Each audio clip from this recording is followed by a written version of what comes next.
Good morning. Hello. Greetings. Guten Morgen. How's it going? Sipping my tea. Just gonna jump straight in here. Gotta get my voice going. Yes, Sammy. I booted this game up earlier on just to get everything set up ahead of time. And while I was, because it loaded on the wrong monitor, as it often does, and oh, that's interesting. They added a right trigger to play on the PC port of the game. I'm pulling right trigger and nothing's happening. It's just highlighting. That is weird. On the PC port, there wasn't an... Oh, that's weird. It said right trigger, but when I hit A, it worked. But when I hit right trigger, it didn't. Yeah, the PC port didn't have the option to jump in before the start of the game. They've just added it, I guess. Or in the past 2 weeks. But the button assignment is incorrect. It says right trigger, but it only works when I hit A. Fun. Anyway, what was I saying? Oh yeah, the game loaded on the wrong monitor. I had to go into the settings. I had to peer across my other monitor at this one. Let's see what everyone's doing. I kind of want to go up north because there's going to be no one up there. But it really depends what everyone else does. Anyway, and while I was in my graphics settings, it kept popping things up, being like, hey, you should look at the Teenage Ninja Turtles. And I'm like, fuck off. I'm trying to change. Like, by all means, pop that stuff up on the main menu if you have to. But don't pop it up while I'm in my settings trying to adjust things. Hello, Beans. Right. Sammy points something extremely important out. I am going to turn right. Because, I don't know, I think this cruiser next to me is actually turning left, which might not be ideal. I'm not going up here completely on my own. I'm not crazy. Sammy points out that now, even if your ship that just sank is still in a match, you can bring it out again. This guy's going to want to torpedo me, probably? No? I figured he would, so I started to turn left, but he's going after someone else over there. Who the hell's he torpedoing? It ain't me. He's torpedoing no one. Is he going to come around behind me and try again? I don't know. Yeah. So that's interesting. And that's different to how World of Tanks does it and World of Warships. Because in both of those, if you die, you can't take that vehicle out again until the match is over. It's almost never an issue. It is sometimes, like, I need to get a daily win in this ship, so if you have, like, a single thing you're trying to accomplish, it can be nice. See if that guy slowly moves forwards into my shells there. Not enough. I think he started reversing. These planes are coming again. I'm turning away for a moment. Quite a maneuverable battleship, this thing. She really turns quickly. Oh, wow, she got shot down. Okay. I don't like my odds. Anyway, that's big. That's cool. It's something that is a nice quality of life thing that I will rarely use, but I am very glad it's in there. Now, I've not picked up this game in 2 weeks. How's my aim? It's alright.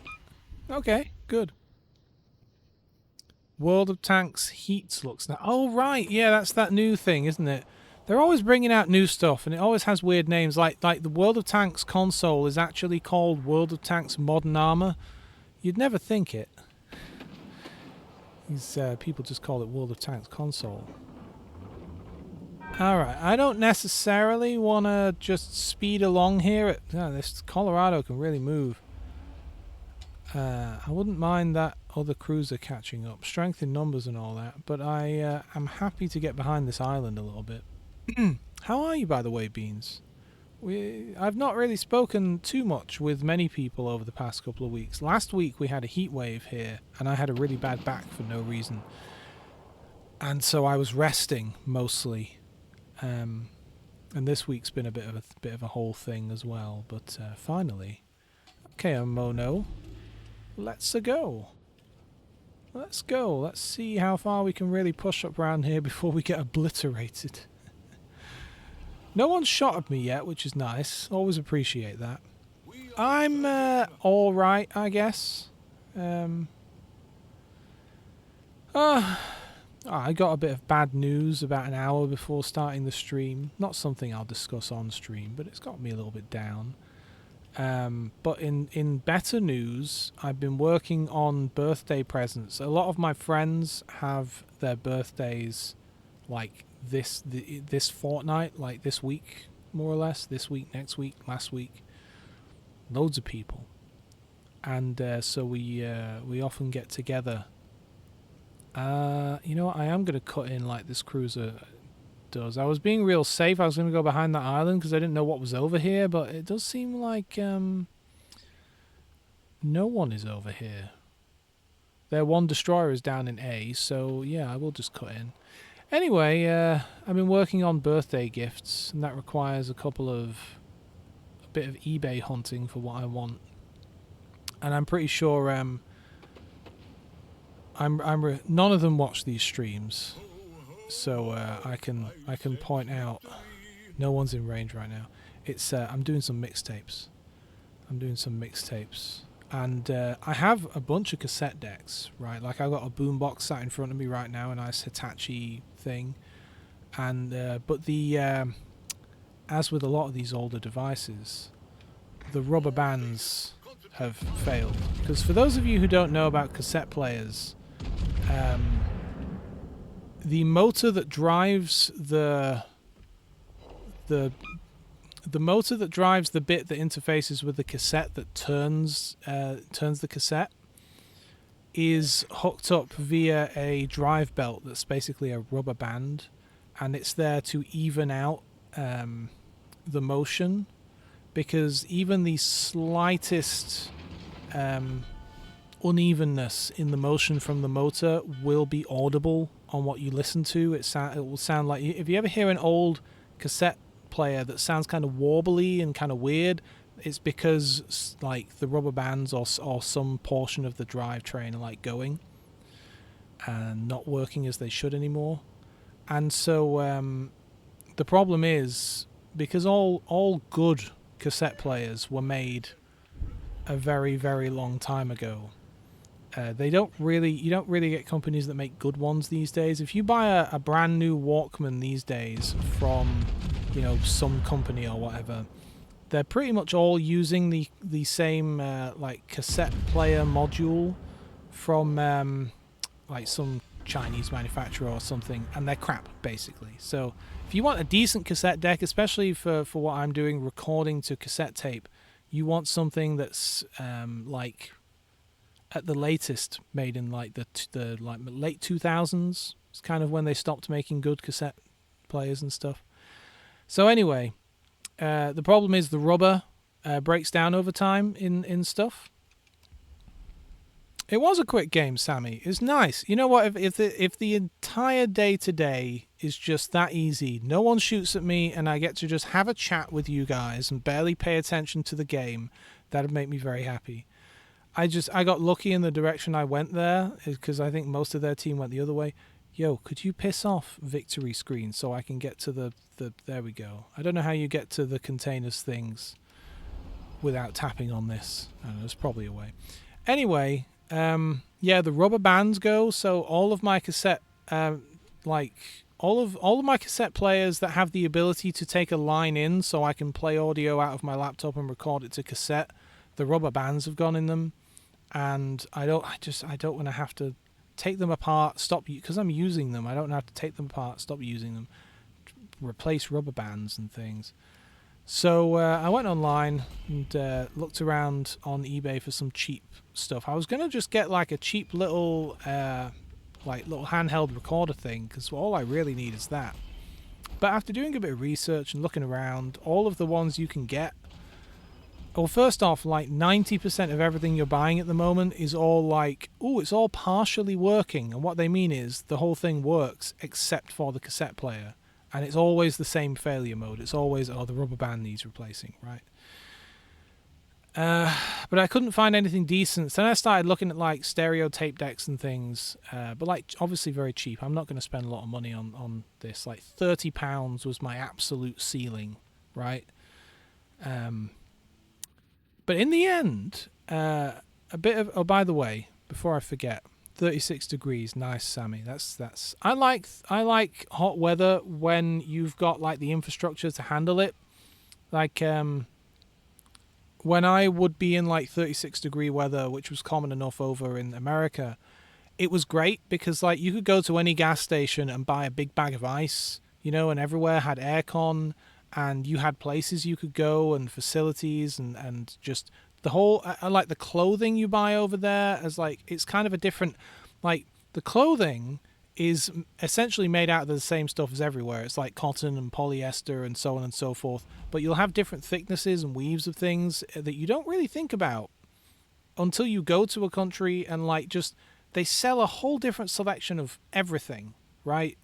So it's so much nicer. I love hot weather. I love warm weather. It's just so much more enjoyable, and yeah, as everyone goes on about the humidity. So yeah, I really like. I think my sweet spot is around 30 degrees. I think if it was about 30 degrees Celsius every day, but with the kind of climate and facilities and infrastructure of somewhere like California, that'd be really nice. But 30 degrees here isn't as good. Not day in, day out, because the house, being like brick, it heats up and it holds the heat.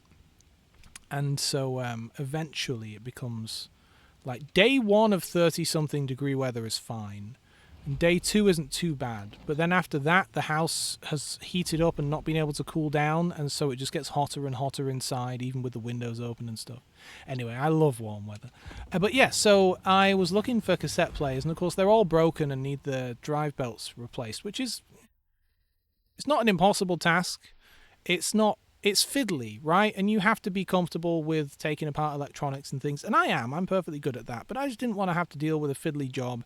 There's always the possibility something might break. Some of those old devices have like plastic components that you have to take out, and plastic gets brittle over time. It might be totally fine in situ, but when you have to take it apart, take clips out, and then the clips just fall apart in your hands, I didn't want to have to risk it and blah, blah, blah. Look at this, I'm pulling right trigger. You can see it highlights when I do it in the bottom left there, but it does nothing. They need to fix that. How did that get through quality control? What's going on there? Anyway, in the end, I found a brand of stereo cassette recorders designed specifically for doing cassette recording and playing and things with line-in stuff and volume level control and stuff.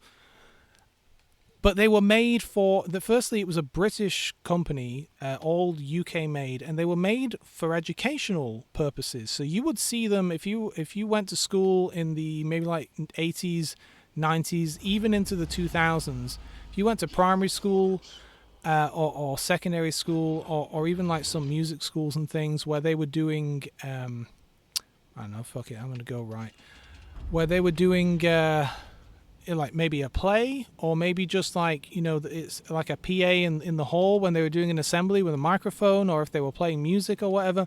The company's called Kumba, and they sell these like all-in-one cassette player, amplifiers, stereo speaker boxes, with mic inputs, a bunch of headphone outputs, a bunch of line-in stuff, and it's all just in one very rugged box. Like the unit looks like you could really kick it around, like you'd imagine an amp, like an amp would look like.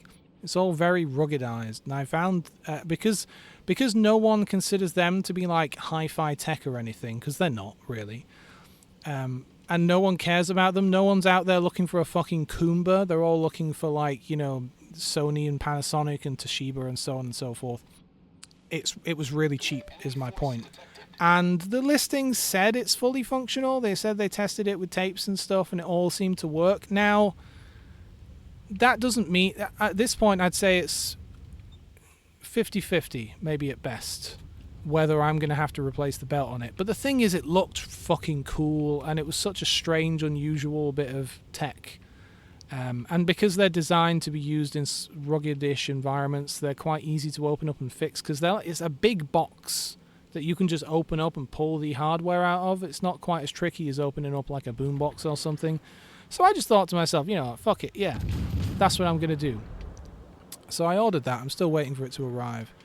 The problem with... And this is important to remember if you're going to buy any kind of cassette player secondhand.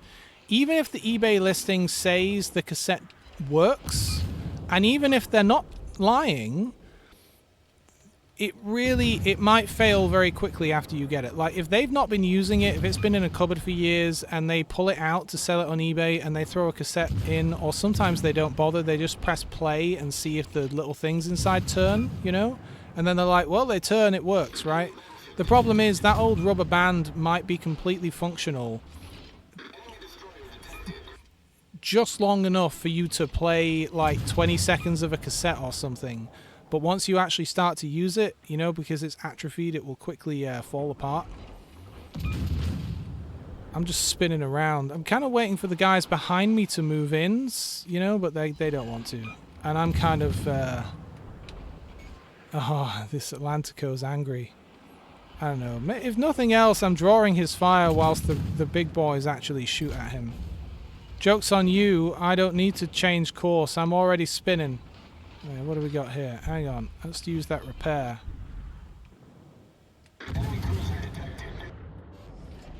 Let's keep going this way for a minute. I hit that destroyer. I want to get a bit closer to this destroyer. Someone can see me somewhere, which isn't entirely surprising. Alright, can we bring our guns around in time? Probably not. He's reversing anyway. You know what? If he's reversing and there's some guys on the right, why don't I go this way? Yeah, so I got this Kumba thing coming, and I'm excited. The other thing, right? Okay, cassettes. Now, I have a bunch of old ones in a box somewhere, but again, like, I'd have to find them. And so I was like, I'll just buy some new cassettes online, right? But again, it's an issue of if you're buying new, the cheap stuff all comes from China.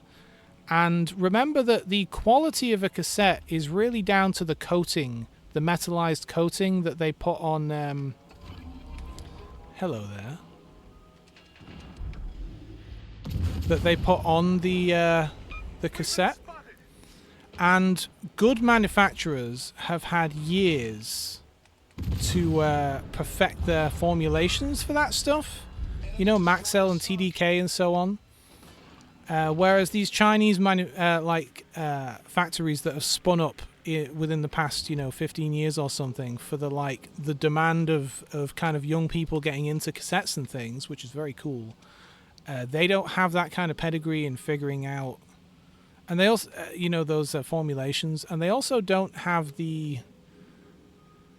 what's the word? They don't make as many and they aren't as popular, right? So, they don't have the money to throw into R&D on this stuff anyway. It's not like it's their fault, right?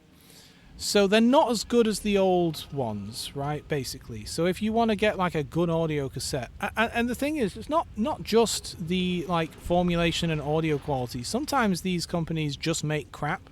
And you can't really tell the difference until, one of your machines chews up a tape and destroys your player or something. So you do have to be a bit careful.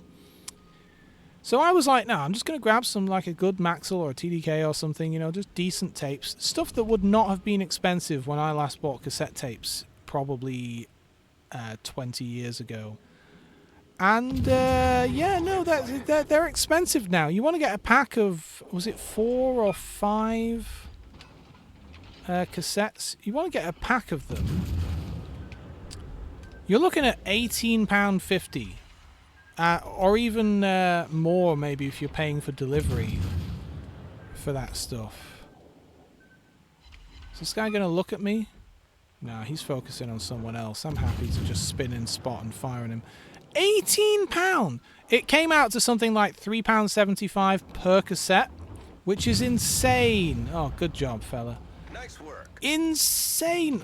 Realistically, it's not necessarily insane. I'm not even sure if Maxell are still making cassettes or whether it's just new old stock that they've had for years and years now. You know what I mean? Just want to let the team know there's bad guys down here, because there are bad guys down here. That's a bad shot. I wiggled the controller, something awful there. Just tickled him. That's not going to hit anything. I'm going to swing over there, though. All these battleships down here. I fear for them. Let's get over there.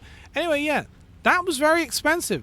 Turns out there's a whole market for second-hand tapes from, you know, the 80s, 90s, 2000s, of those, like, quality tapes that, you know, pre-used, already been recorded on, being sold on eBay in bulk lots. There's actually a... where's this? Oh, he's being torpedoed over there. There's actually a market for, like, new sealed ones that people have just had in their cupboards for 20 years or something. So, like, there's a tip for you. If you've got some, like, brand new cassette tapes you just never used, how's this guy doing? I need to get over here to help him out. Like, you might be able to sell them for, like, I don't know, £5 a piece or something. Depends on how many you have and if you can be bothered. But yeah, wow. Anyway, I found a job lot of second-hand ones for a reasonable price, and ordered them. And it's so silly. It feels so weird. I'm just letting them know that I really need to search for this guy. I'm going to get behind this rock and then swing out. Well, yeah, because one of them's dead. It's just this guy. I presume he's continuing behind the rock. At some point, he won't be able to see me. There we go. And now I'll change course. The cruiser's going the other way. Maybe I should have been swinging my guns around earlier, but oh well. 16 seconds till I get my sonar back. Get back! We've been spotted! Yeah, I've been spotted. 9 seconds. This guy could be real close. He could be ready to do like a bombing run or something. I would love my sonar to be available right now. It did not help. He must have moved away. I bet he's back there. I bet he's over there somewhere. That's just a guess. He could be further north.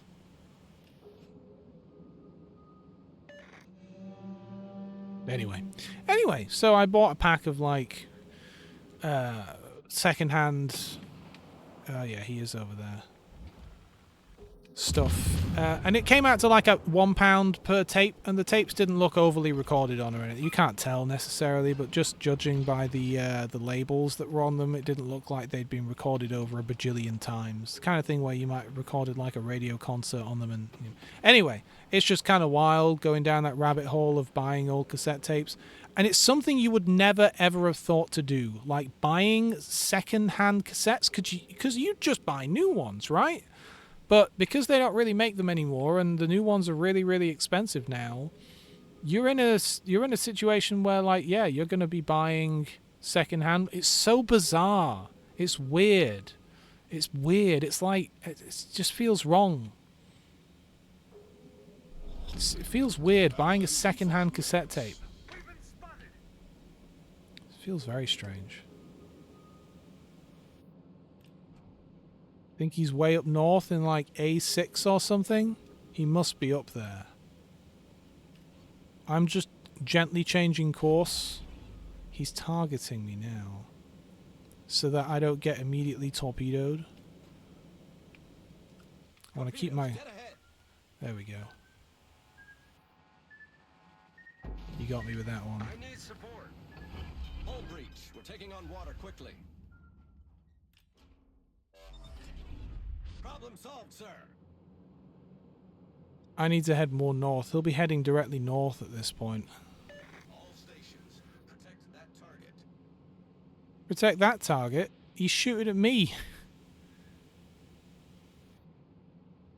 I'll use my repair. It doesn't really matter. I need to occasionally turn in a bit to change my course to throw off his torpedoes. I'm quite maneuverable, but there's a good chance he'll always hit me with one, you know? His aircraft carrier is still out there, which is kind of wild.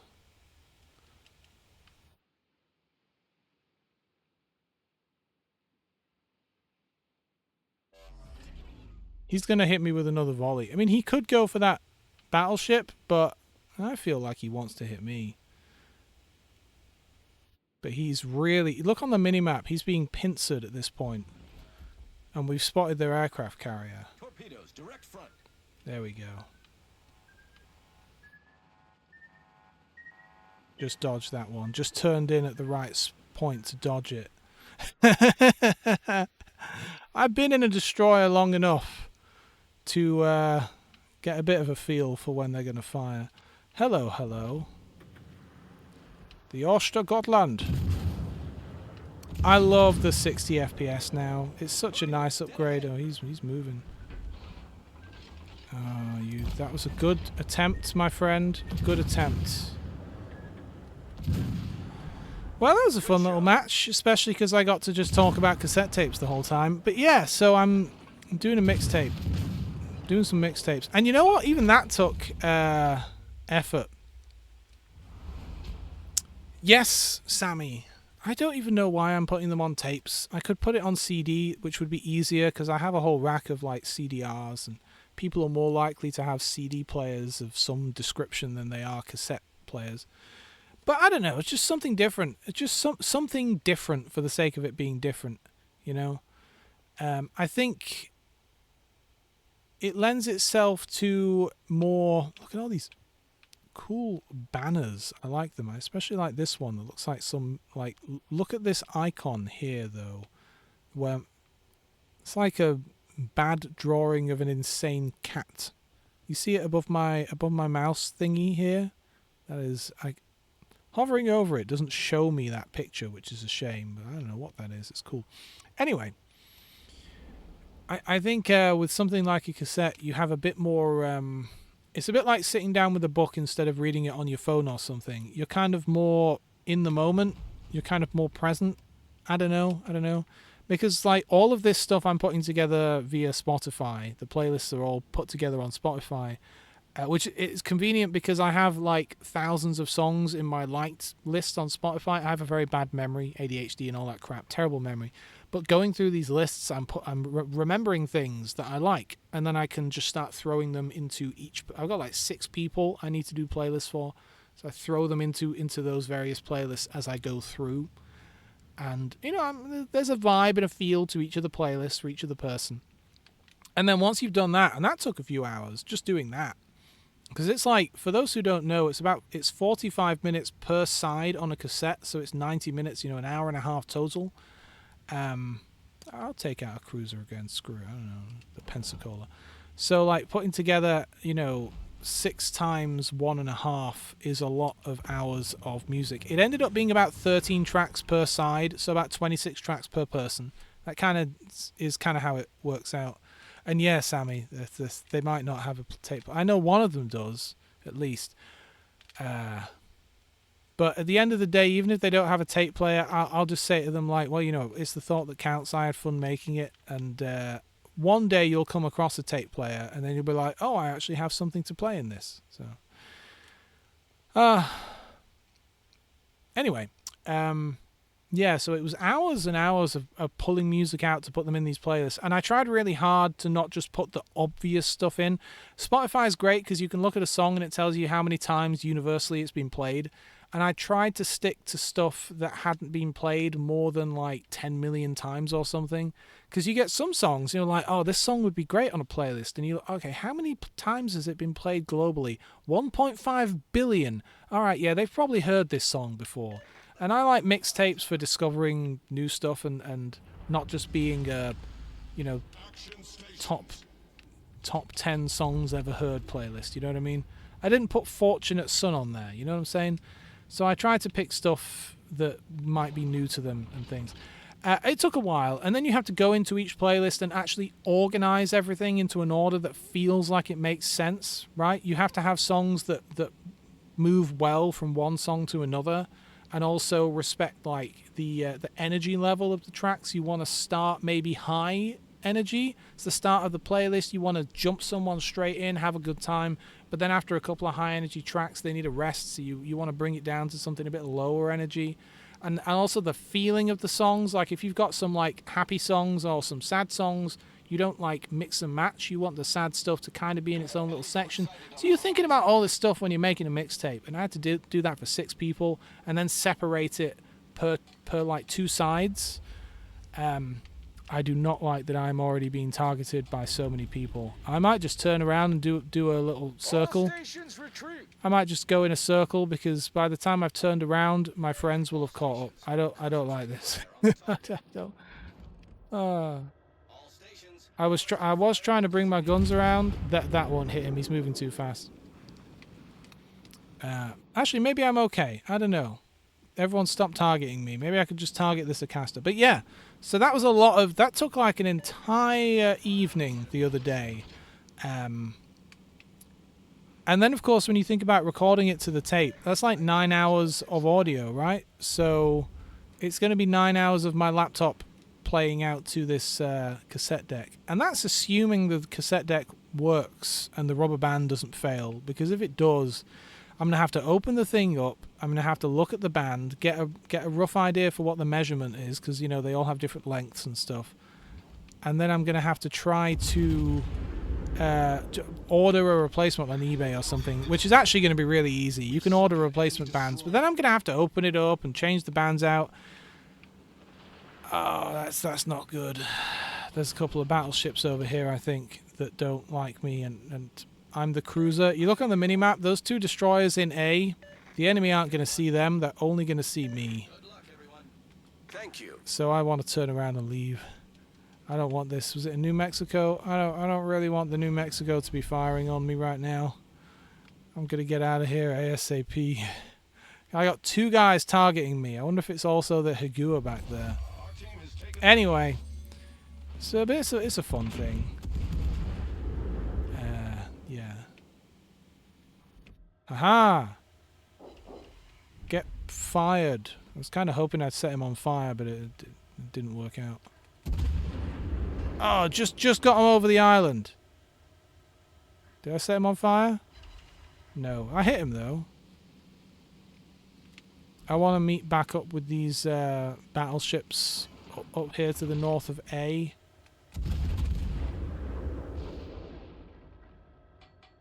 Although I'm happy to slow down here for a moment. I don't want him to... Oh, well, he can see me now. That might not be ideal. He's blown his load on this destroyer, though. I assume he's slowly moving forwards. Like, you can't really tell, but I assume he must be slowly... Yeah, he is. Real slowly, though. Dude's barely moving. All stations, concentrate fire. He's about on to the get target. torpedoed pretty badly. I reckon he's going to kick the engines in to try and avoid this. But he isn't. Look at that. 4 torpedoes amidships. He is fucked. Oh, that was well Nice done. work. Alright. Alright, now I'm here with some battleships. Let's turn around and hang out with the California. Or should I say Schmitty Grins? That's a cool name. I like that. Ah, that battleship looks like a real nice flavour. Imagine sucking on that. You know, like a peppermint boiled candy, boiled sweet, you know? I bet that tastes great. Oh, I've not even asked how you are, Sammy. I asked how Beans was earlier. How are you, Sammy? How are you doing? Yeah, as you said earlier, there is a new campaign. I've not looked at it or anything. I mean, I play this game once a week. It's not like I'm ever going to finish a campaign. Are you grand? What are you going to do in the good weather? I mean, it's probably... You're getting to the point now where it's just all good weather, right? Because you're down in Spain and it's like... We're really getting to the end of spring now. Things are going to get good. I saw one post on Lemmy or something of someone being like, oh, you know, in England, this week is now 20 degrees colder than it was last week, which is true because it was, you know, like in the mid 30s last week and it's now in the mid 10s. So we've dropped by 20 degrees in temperature. And he was like, oh, well, best put all those ACs back in the cupboard for next year. And I'm like, my man, it's not even summer yet. Like, and it does confuse you for a moment because you think like, oh, that's summer. But no, it's spring. It's the hottest spring we've had on record since records began. You know what? Fuck it. While everyone's dancing around, I'm going to go towards B. because there's a All destroyer up stations, there, defend that area. and everyone's just kind of leaving B and kind of consolidating down here, and that could easily quickly go badly, especially because this Higua is being chased by torpedoes, All stations, protect that and he's target. just running away from the destroyer. He doesn't want to engage it. I don't really want to engage it either, but I might have a better job of doing so. If nothing else, the destroyer will waste time sinking me and not sinking the Higua, and the Higua can go down there and duke it out with the other Higua and whatever the hell else is left. There he is. Attention, reporting the target position. Oh, you're going out for beers later. Nice. I don't drink much these days, so I just have like a bunch of beers. Like the top shelf in my like outside cupboard fridge is just full of a variety of beers. And the thing is, a lot of them go out of date, but they taste fine. That's what's amazing. It's like I had a beer the other day that was like 2 years out of date, but it's fine. It was fine. I mean, sometimes I especially find it with tinned stuff. Sometimes stuff can get like ruined. It tastes like gritty, you know, if it goes properly out of date. But most stuff is fine. I got some Guinness in there. I got some of that Asahi or whatever, that Japanese stuff, which is really nice. I love that stuff. Someone trying to torpedo me. Trying to torpedo me. How rude. And just a variety of other ales and things. I got some Hobgoblin in there. But as I say, I don't have it very often. Well, I hope someone else is going to hit him because I don't have a particularly good aim here, you know? He's just doing that wiggling thing that ships that are running away do, but he's also luring me in, you know what I mean? Like, he's just going to make it hard to hit him, basically, because he's all over the show. That one might hit. I might just stop chasing him. We've got a whole team going after him. Maybe I'll just capture B while I'm here. We're winning on points anyway. Screw the guy. Shame I don't have any torpedoes. Oh, he's turned around now. Haha. Get fired. Come on, turn the guns. The ship is on fire. There we go.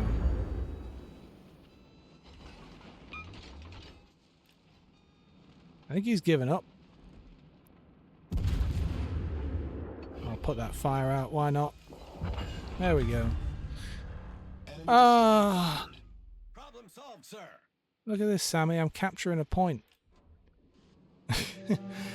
Oh, I do love the 60 FPS. It feels so nice. That's going to make someone dizzy. Ooh, hoo, hoo, hoo.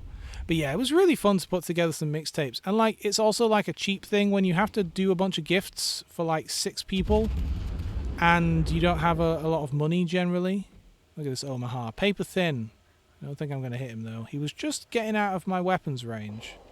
I scratched him. He's turning away. Yeah, he's gone. What's a good song? Our team has taken the lead.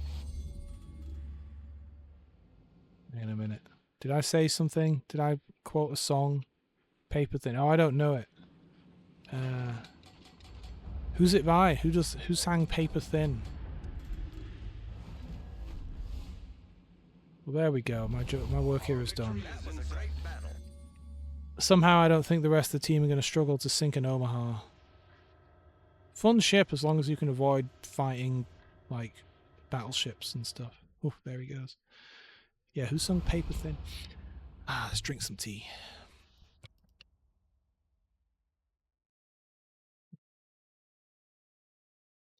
I think, you know, because all of those mixtapes, I made them on Spotify.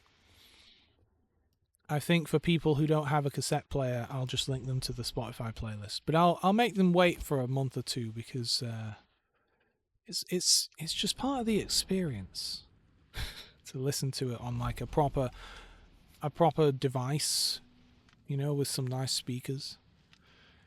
Illenium. Do you remember? I mean, it depends on age, I suppose. But just as the millennium was coming in, the new millennium was starting. we were in primary school, and I remember us all being taught how to spell millennium because it was a word that like people didn't really know before then. Because why would you need to use a word about something that hasn't happened yet or won't happen for 30 years or whatever? But like, so we were the generation of school kids who were like primary school age, who needed to learn how to spell this new word, shall we say? I mean, it wasn't a new word, but you know, this new word. Oh, that is gorgeous. What is that? That's my Nagato. That is a lovely camo on that ship. Oh, yeah, man. I remember specific because obviously at that time we were near the end of primary school, so we'd already done all of our word learning, as it were, you know, primary school level. But we had a whole 20, 30 minutes, maybe even a whole like class, a whole hour or something of learning how to spell millennium and making sure we got it right. Thank you, Sammy. I'll check that out. This is gorgeous. Look at this camo. You know, sometimes it just works on a ship, and I think this is utterly gorgeous. Amazing stuff. You see they're using dazzle camo on Russian like trucks and vehicles and stuff to try to confuse AI drones and stuff now. It's funny how history comes back around again, because you have these like optical like AI things that are kind of quote unquote looking at things like a person might and trying to decide what something is. That dazzle has come back around again. Interesting stuff. Let's take this out just because it looks good. Soviet Victory camo. It's nice. I should play Red Alert again. Those are some fun games. What was his name? What was the name of the fella in Red Alert? You know the one. What was his name? I love him. He's still alive and well. I think he had a stroke a few years ago, but he's still going strong, that fella. Wonderful actor. Very funny. Very good in everything. He was in the Rocky Horror Picture Show. Like his name, I can almost see it. Yeah, I'm at 103 followers now somehow. Tim Curry, there you go. Yeah, I knew it. I just didn't know it. You know, I always say it's on the tip of my brain. Like people say on the tip of my tongue, but that doesn't make sense because the word hasn't reached my tongue. I can feel it in my brain, and I know it's on the tip of my brain. It's in there. You know. Yeah, the book reading stream. I do have to arrange that. It's just been a couple of weeks of not really streaming.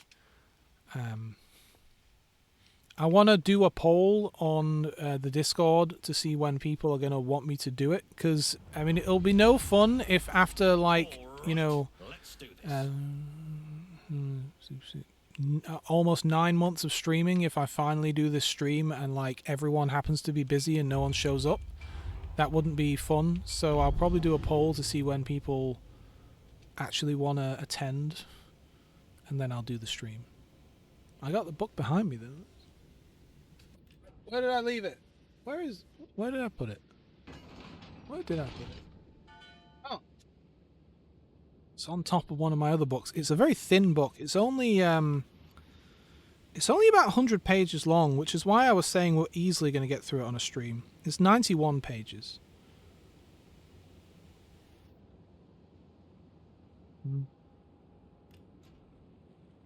Oh man. Yeah, sorry, I'm reading the last page. It's so good.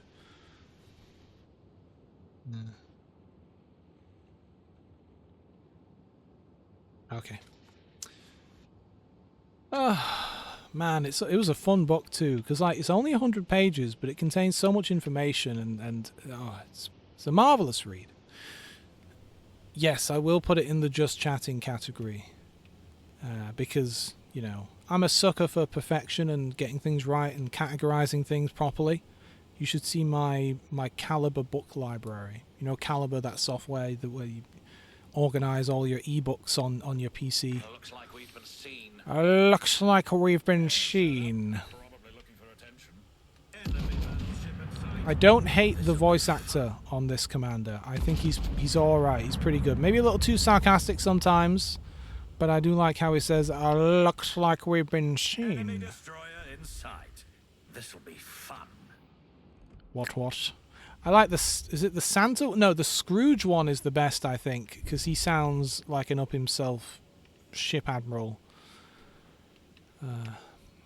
Anyway, yeah, that book's fun. And honestly, if that book read goes well, I have a number of interesting navally related books, as you know, on my shelf. Some really interesting ones. There's a particular one that I think you'd only really care about if you really care about the bones of this stuff, called The Truth About Jutland, which was written by, basically, I won't go into it because people might already know this, but like, Jutland was a very famous naval battle, World War One naval battle, and spoilers, it was kind of a Pyrrhic victory for the British. Like, we had the German Navy right where we wanted them, and then weren't able to really make use of it.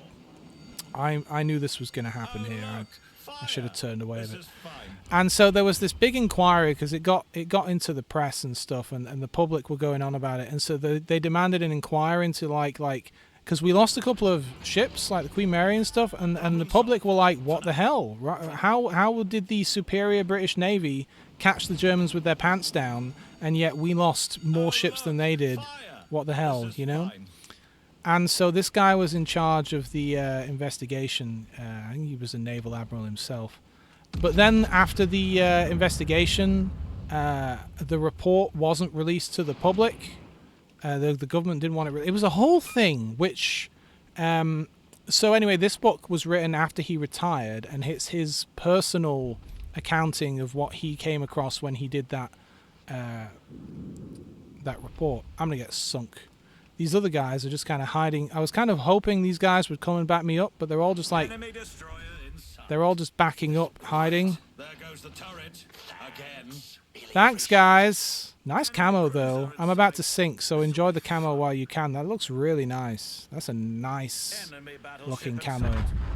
Anyway, it's an interesting book because it's a very like facts-based, just going off the information provided. Because this, and here's the other thing about that particular like investigation: all of the documentation was actually made publicly available.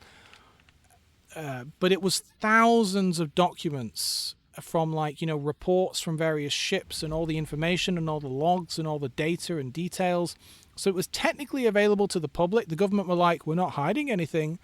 But, you know, back then, public access to information, you couldn't exactly Google things or look it up on an online database. And even if you could get your hands, you'd have to physically get your hands on all of this stuff, right? Going through it would take... You'd have to be extremely knowledgeable in what you were looking at, right? You'd have to be an expert in this stuff, and it would take you months of your life to go through all these documents. So this guy, anyway, he you know, headed the investigation. So he wrote this book after he retired, which was his kind of, basically, here's what I found from my investigation. This is basically what would have been in the report had it been made public, but I've left out anything that's, you know, secret or anything like that. And also, I can't say that this is the official inquiry results, because it's just me writing this book. But it's still really interesting. Anyway, sorry, let me read the chat. When I'm on a roll like that, if I look at the chat, I get derailed and forget what I'm saying. Yeah, it was the naval battle. Yeah. Because basically the German high seas fleet spent the whole war hiding, which was great. It's genius, really, because they didn't have a particularly good fleet. Germany was never really known for its navy, and so they had just enough ships and just enough of a fleet to be a danger if they came out of port. It's great because you couldn't ignore them, right? Because they're right there, not all that far from England, really, and a bunch of key targets. So you couldn't just ignore them. You had to leave a significant chunk of the British Navy just watching and waiting to see if they came out of port. And it really tied them up for the entire war. It was genius.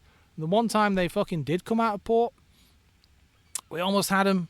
And then just, you know, just small mistakes. Like, you think, like, because, you know, the guys on the ground or on the water or whatever, they don't have a full picture of what's going on. They can only tell what they can physically see from their ship, right?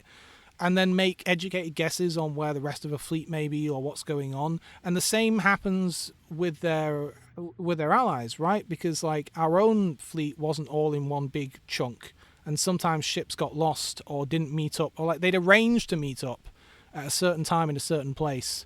But if one didn't show for some reason, you don't necessarily know why, right? So you're operating without complete information.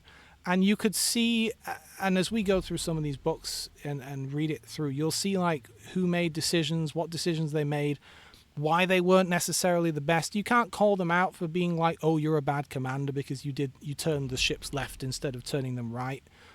But it's just a bunch of kind of errors and decisions based on less than perfect information. And in the end, we did eventually catch them as the sun was setting, as they were running away, and it all kind of didn't work out for us. And it's a bit frustrating, but a very interesting thing to read about. And anyway, this was one of the books that tells it reasonably well, especially because it's very facts based. I like that. I like facts based stuff, research based stuff. Who the fuck's this guy? Is he gonna pop? Do I have to hover over him? Okay, he looks cool. I just like the look of him. He looks dope. There's a man that takes care of his hair. It's kind of migrated from the top of his head down to his chin. That's what happens if you hold a face for too long and the wind changes. You end up looking like that. Castles of Steel? What is that? Is that a book you've told me about that I've forgotten about? Because, you know what, fuck it. No, I was going to bring out the Sherbog. I don't want to. What else have we got? We got the Montecuccoli's kind of a cool one. Great. It's probably on my Goodreads list in that case. I probably already added it to my stuff that I'm planning to read. I have a huge list of stuff. Right now I'm reading through the Dark Tower series again. You know, the kind of fantasy, sci-fi, horror, adventure, drama, Stephen King's crowning work, you know? Wonderful stuff. It's about a gunslinger, for those who don't know. It's very good. If any of those words sounded good to you, go get it.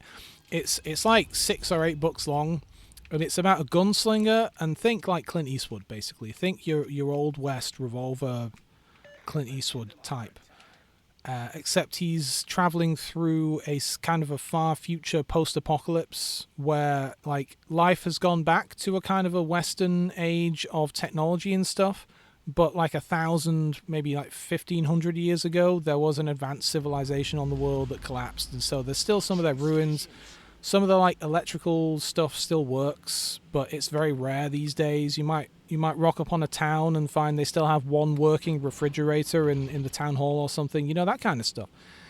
And also the world is kind of dying. There's like, because there's magic and stuff as well as sci-fi and things, and there are other universes and other worlds, and it's this whole gigantic story. It's very good, and I believe they're working on making it into a TV show at the moment. They made a terrible film with Idris Elba and Matthew McConaughey, and it was awful. Not only was it just a bad film in general, just on its own, but it was a 90-minute movie that tried to tell the story of like a 6 to 8 book gigantic epic saga. It just skipped most of the key characters and focused on one very small little bit of the story and didn't even tell it well. It was and on top of that, it just wasn't a good film. You know, like, even if it was like, oh yeah, okay, they ruined the story of the Dark Tower and blah blah blah, but at least the film was fun. Like, no, it was a crap film. It was not good. It's a shame. It was not good. The best we got out of that was some of the props, because they made his guns. His guns are quite famous in the story. They're like forged from the steel of King Arthur's sword and things, but like their version of, there's a whole like multiverse thing going on in that stuff. So obviously they made some really cool prop guns for the film, but we didn't really get anything else out of it except for that. I probably shouldn't have fired there. I know we have a destroyer, as this cruiser can attest, and but whatever, I saw the opportunity to take a little shot at a guy. I'm going to hide behind this rock, but pull out on the left of it, I think. Just take a few pot shots at the Kaiser here. I like the Montecocoli. She is a maneuverable little cruiser. I've not played her very much, but reasonably maneuverable, reasonably fun. I'm guessing she's still there if I can find my guns. I might just slow down here for a sec. I don't really want to pull left around that island, but I also don't want to get hit by torpedoes or anything. And I think it may be best actually to not go around there. Man, I don't know. What do I do here? It's me and this destroyer. Someone's going to come around this corner and obliterate me, aren't they?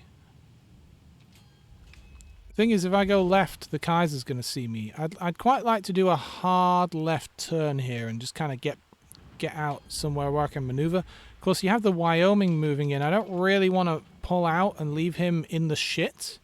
Even if I die, I would rather die in one of these games than leave someone behind. Like, this guy is really plowing forward here, and there's a lot of danger. I just don't want to leave him on his own, even if it's not the best idea for me. You know? Torpedoes to starboard. Yeah, see, that's why I'm not pulling back too far. I'm staying behind this little lip here, this little jetty. Imagine being in this little boat with all these torpedoes and ships going around.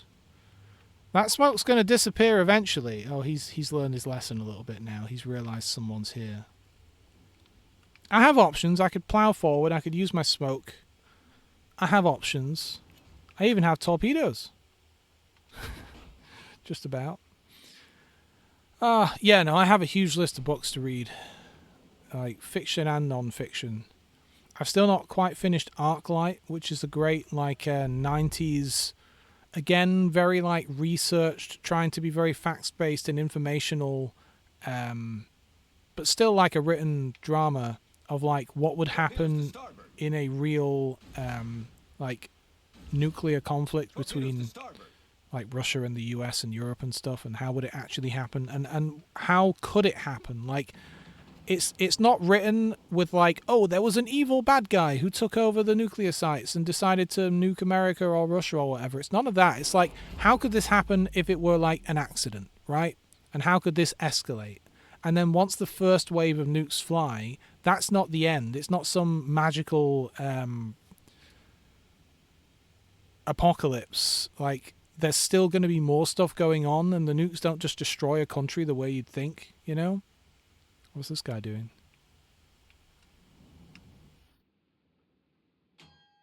Just kind of hanging out with me? Alright. Yeah. I'm waiting for the Kaiser to get closer, or maybe for these guys to pull out over here. I'm just waiting for the enemy to make a move before I make my move. I'm not entirely sure. I don't think I have enough torpedoes to sink the Kaiser. Oh, look, that's a cruiser. Okay. I think this T-22 would have been better served to hide behind this rock here and pull out on the Kaiser, because I feel like it's not going to be a good thing for me to do. Oh yeah, he's reversing. Torpedoes to starboard. All right, you know what? The Wyoming over here has pulled out, and we're getting surrounded too. Like, there's a battleship behind us. I don't want to pull out too far. Where are my forward guns? All right. Oh dear. All stations retreat. I think we're done for. I think we're done for. I don't think it's going to end well for us. I think it's that guy just got obliterated. If I move forward, I'll get hit by... Oh, I'm turning the wrong way. I'll get hit by the Kaiser. I was really hoping the cruiser, or like, we're just surrounded over here now. The rest of our team is screwed. I could pull out, of course, but what help would that give? You know? The enemy is about to win. Capture that area. Kamikaze.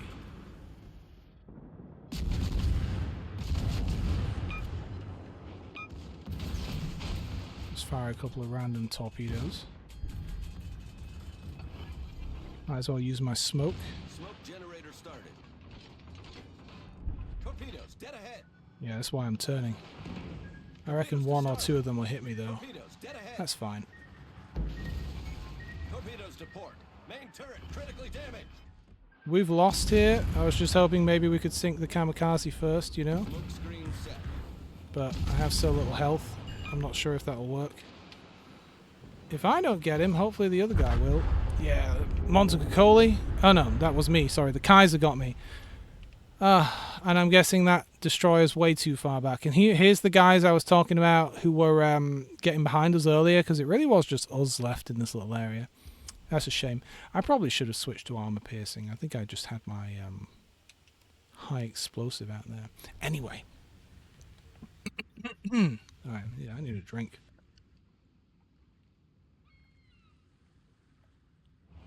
Ah. What's this? What's marathon? Oh, it's a ship or something. Okay, cool. Back to the port. There used to be a thing, didn't there? Didn't there used to be a screen in this game that was outside of this? How do I get to it? Is it this button? Does this take me there? No. And it would show me like unlockable stuff. Like before you got to this screen, wasn't there another screen on the console version? Like before you got to this, I'm sure there was. Right. Or something, because there used to be like a thing down here that showed like, oh, you know, every day you work to slowly unlock some new voice pack or something. Home menu. I don't see a button here with the word home on it. I know there's a bunch of these. I don't know what all these do. None of them are highlighted. I don't know what any of them do, because when you hover over them, it doesn't tell you shit. Maybe this one? This is actually the kind of thing I was talking about, but this isn't. But this isn't what I meant. Oh, apparently this is the calendar. Is this the home menu? No, that's something called marathon. Is this the home menu? No. Is this the home menu? Maybe there isn't a home menu in this one. It does seem like you can get at all those things I was talking about from here. It's kind of dumb that they don't tell you what any of these icons are till you tap on them. Like a little hover explanation would be nice. Because there was a setting. Oh yeah, you see this little, I know it's supposed to be like a lighthouse just up there. It looks like a rocket ship to me. That's where you pick your port. But I was looking through my settings, because it used to be in here. I was like where are the settings for picking my port? Like, it's not in my settings. Where is it? Like, here's port music, but it turns out it's this little rocket ship icon up here. They've got some work to do on the UI, which I imagine they won't bother doing. They'll get there, right? They'll get there. I got a couple of I always leave a couple of post-it note strips in my books on interesting pages, and you can tell if I found the book particularly interesting by how many post-its are in it. This 100-page book has 5 post-its in it, so it must have been pretty good. What's the first one?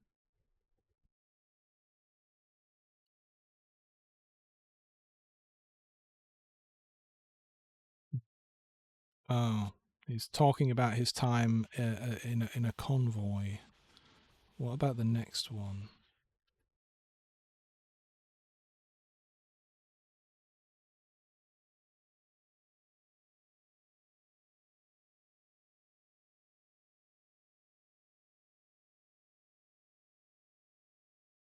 How did I feel? It's difficult to say. I think mainly I brought to mind what Father had told me about one of the big ship actions he was in during the last war, the Falkland Islands Battle of 8th of December 1914, when he was in the HMS Invincible, Admiral Sturdy's flagship. It's all horribly impersonal. You're just plugging away at what to most of you... Oh, okay, hang on. You're just plugging away at what to most of you all is an unseen enemy. The din from your own guns is deafening. The ship gives a concussive jerk as each salvo leaves for its target. There's a different noise, a different sensation when you're hit yourselves, and then your ship shivers, as it were, waggles her tail, and does a duck to get water off its back. We were hit 29 times, you know, finally and proudly, he would always say. The contestants this time would be bigger, the guns much more powerful, I soliloquized with rather mixed feelings. Saturday, 24th of May, 1941. Yeah, this guy dates all of his notes and things in the book. His father was, of course, in the Navy as well. I'm not going this way. Look at this. It's me and this destroyer versus a battleship, a cruiser, and a destroyer. I'm going to swing left. I'm still going to engage them, but whilst headed for the safety of this rock. Yeah, it's a really interesting book. I am looking forward to reading it out on a stream. It will be good fun. I've been spotted anyway. People are going to start firing on me pretty soon. Like this Guilio Cesare, or however you pronounce it. He probably can't see our friendly destroyer. He might actually be able to now. But, oh no, he's pointing his guns way off over there. Alright. Can I assist against the Leander? Leander's a fine ship. If I could just... Oh, she's really turning away. That's the edge of my range. I don't know if I'll hit her. I couldn't aim any further out. I might hit her, though. Just scratched her and incapacitated her torpedoes. Not really what I was going for. I don't think I'll hit her there. I might swing round. Get back. But I need to shoot at the Icarus because there's a bunch of battleships down here that need some help. Not sure if she's going to start going backwards or forwards. Oh, yeah, she's really booking it forwards now. Oh, apparently I ended up... oh, no, I was highlighting the Icarus. Here's me forgetting what I'm doing in the game. I'm always bad at hitting destroyers because they're always moving faster than I think. See what I mean? I kind of fired behind his arse. I don't know if he's going to stop back there. He's racing over here to A, meet with his crew. There we go, we got him now. And B, hit all these battleships. See, he's torpedoing everyone. That torpedo might race ahead of his bow. I need to be a bit careful about that one. Alright, it hit range. Just a little short. Alright, I'm not liking our odds in this particular match because of how everyone's just kind of scattering to the back of the map here. Get rid of that California, will you? Just take him off the map and we can focus on the destroyers.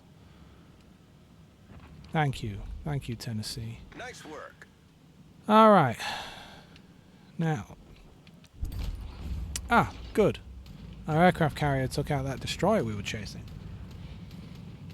I don't want to tangle with their aircraft carrier or with the Fuso, but I really feel like I got something in my throat today. I don't think I'll hit him. Unless maybe he slows way down and just kind of wiggles out from behind the island there, which I very much doubt. Okay. How does it feel? Right now, no one can see me, but this cruiser that's coming around here, the fur attacker, is about to, I suspect. I'm trying to sneak up on them a little bit. Currently, none of them know I'm here. Although I think I'm going to bring my guns to the left here so I can do a big right turn. I'm going to try and wiggle back here, swing around, and then do a right turn. When we get the guns round, get real close to this destroyer real quick. And if necessary... Alright, there we go. There should also be a cruiser.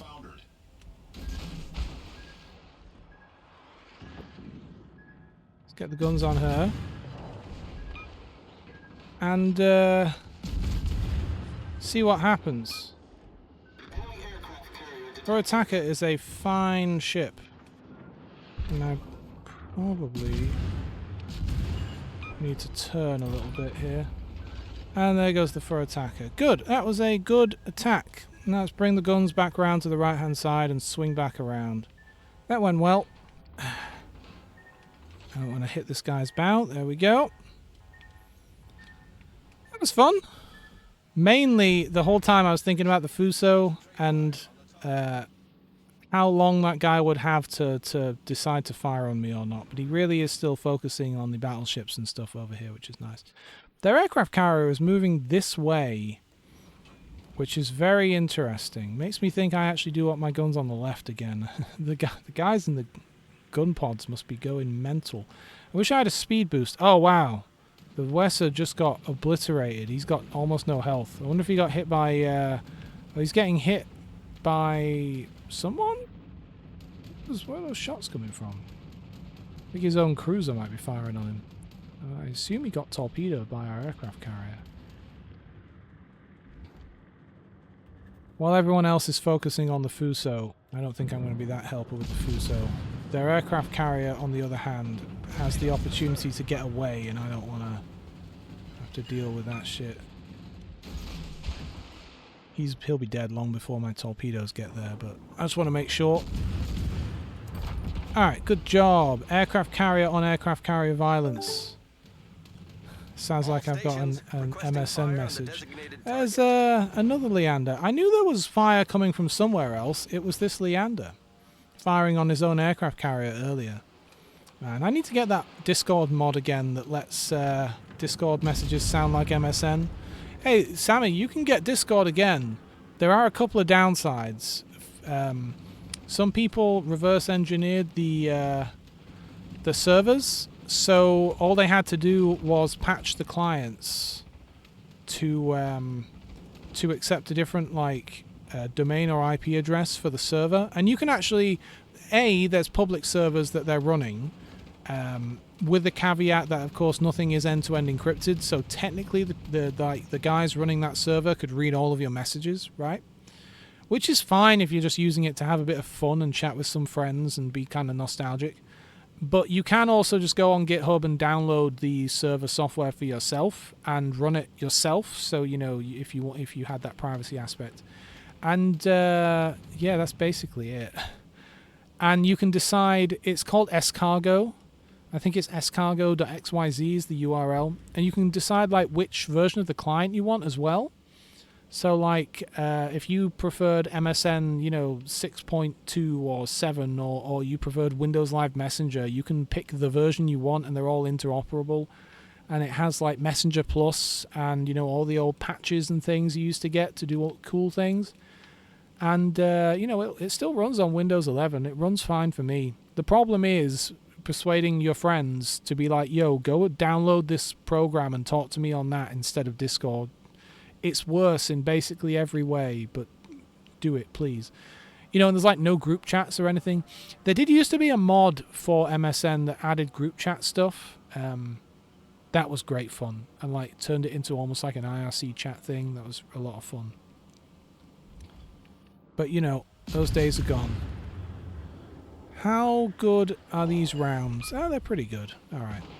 I think it's over for the Leander there. Someone else can finish off that battleship. Say good game. Good show. But yeah, it still runs. It still works. Yeah, I remember ICQ. Don't ask me to remember what my ICQ number was, though. I dated a girl. I did a long distance relationship with someone, and the only thing she could access on her network at uni or wherever it was ICQ. MSN and stuff just didn't work, and even ICQ didn't work properly either. I ended up going in and coding my own basic Windows Instant Messenger application from scratch. Just IP to IP communication, So I give her my IP, she gives me her IP or whatever, and we just connect the clients and chat that way, and that ended up working better than anything else. We sorted it out eventually, but that was fun. That was, but yeah, ICQ, IRC, Jabber, Yahoo Messenger, AIM, MSN. Eventually, you have so many accounts across so many messengers that you get something like Trillion. I used to use Trillion, which was a great custom client that you could log into a bunch of different instant messenger services in, and it would have most of the features of those services to a point. You could do webcam stuff and voice calls and things, Skype and Yahoo and so on. And there's the end of the game. But it went downhill when all of those applications started to close their APIs off. Skype was the first one, I think. After Skype got bought by Microsoft, they closed the ability to log into Skype with third-party clients and stuff, and then everything else followed suit. And everyone had moved on at that point anyway. There was a couple of years there. There was like an in-between time when instant messengers kind of fell out of popularity, but something like Discord hadn't came in to take the place yet. It was weird. It was just kind of a little period of time where a lot of people just kind of stopped chatting. I don't know, it was bizarre. Everyone, and that might just be part of my life because it was around about the time everyone kind of moved away, everyone went to uni, and Facebook came out, so you could write on people's walls, you could text people easily, and it was free. It used to be that sending a text message would cost like 10p per text message, but at that point texts were free and it was easy to do. But Facebook didn't have chat at that point either, so it was this weird in-between time of that stuff. And I guess to be honest, I was still using MSN at that point. But there came a point where all that stuff died and I didn't have anything for a couple of years. And I just kind of didn't have many friends online at that point because there wasn't a lot of stuff. You could still go and use IRC and things, and yeah, Skype is gone now indeed. But there was just a time period where no one really used them. Oh, and hey Christian, sorry. Oh good, great. So Christian is on the YouTube chat, and usually I'm really bad at noticing the YouTube chat until like 20 minutes later, and then someone's left. But this was just now. So Christian was detained subject 9 in the game. Cool. Did you do well? I'm sorry I missed that until after I'd already quit out. How'd that game go for you? Were you on my side or the enemy side? Alright, what the hell am I getting here? The Montecacoli. Reload time would be nice. I guess you want the extra hull though, right? I think I've already got all the other things. It's funny because it would be nice. No, get me back to what I was doing. So, yeah, no. I'll get the new hull. That's what I want. Did you get it? It's not in the...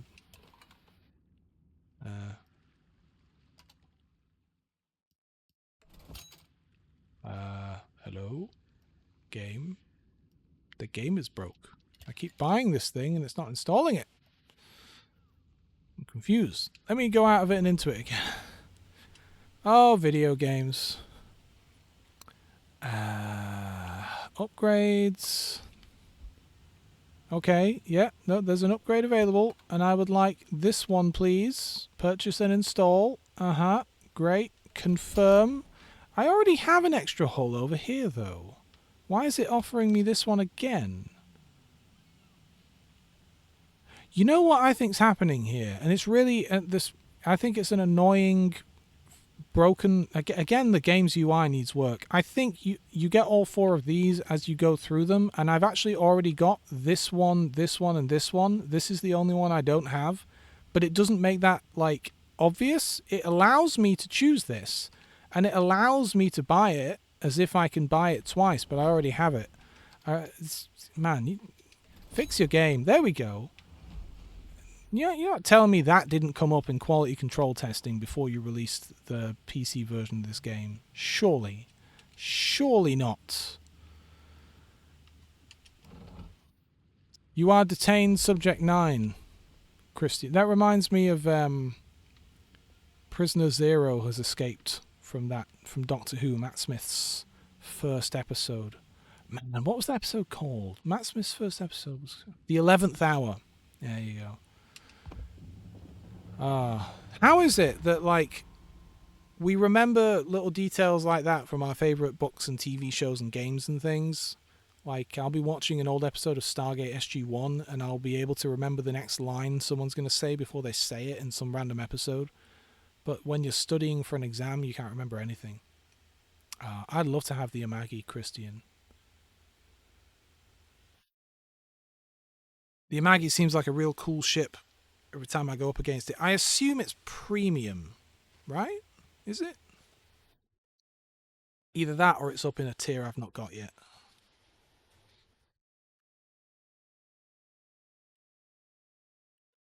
Ah, video games. Ah, there you go. Sammy said tier 7 TT, and for a moment I was like, right, hang on, I know what TT means. Hang on. He said this before. Tech tree. Tech tree, that's what that means. Alright, we have a friendly kamikaze. I like that. They have a Queen Elizabeth, one of my favourite ships. I like a Queen Elizabeth. Let's see if we got Christian in the game this time. It's amazing to me that people are able to find themselves on streams in games. Like, if I've said this before, but if it was something like, let's try and help them capture C. If it was something like Halo, you can't really like stream snipe kind of thing, you know, where like you jump into a random Halo match and get put in the same game as a streamer or something, right? Even if you set everything up right and you hit search at the same time they do. Oh god, we got these 2 battleships headed down this way. It's going to be interesting. I want to slow down a bit. I don't want to get there first. I want everyone to catch up. Nope. I'm going to have to get moving. Some of them will see me. Because like there are, you know, tens of thousands of people playing the game at any one time, and the matchmaking just isn't such that you're going to end up being able to do that. But this game, it seems like either there are so few people playing it. I mean, it has to be that, right? Because how else are you going to like consistently, my viewers can easily hop into my games. I'm going to just do a big circle here because there are too many bad guys over there. Too many.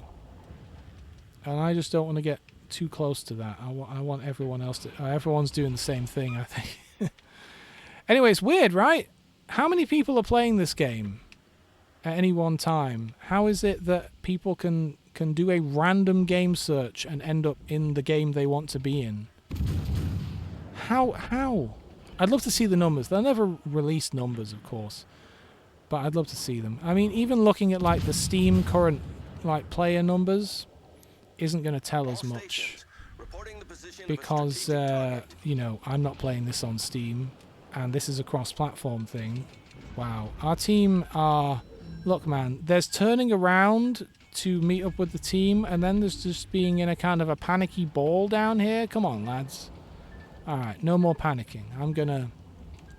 I'll have you know I wasn't panicking. I was just spinning around so that I could kind of catch up with my team. I didn't want like 5 of them all targeting me at once because I'd die before I had the chance to do anything useful. And getting behind these islands wouldn't have helped very much because there's a destroyer around there. But I think with these lads moving in, the indefatigable, marvellous word. What's this Fubuki doing? I don't want to swing left. I'd rather swing right. You better watch out, indefatigable. You're going to get torpedoed by this guy. We've been spotted. Yeah, they've seen me, all right. But are they going to fire on me? Once they get close enough, I can use my sonar. I'll turn it on now. I guess it lasts for a while.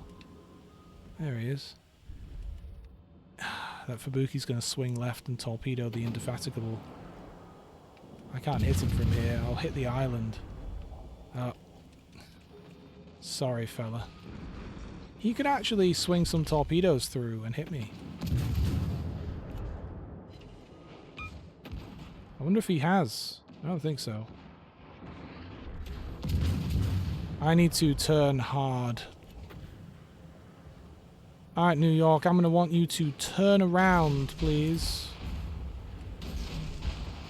Wish I had smoke right now. Concentrate fire on the designated target. That destroyer's gone, but now we got other problems. Bigger problems, some might say. I'm going to have to use my repair because he took out my everything. Oh wow, he actually did not change speed. I got him with 2 torpedoes. Nice! That's his own fault. He saw them coming a mile off. He was too interested in shooting at me. Always remember to drink your tea.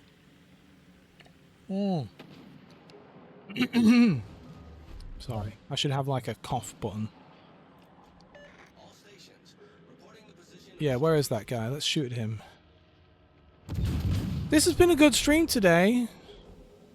I got lucky.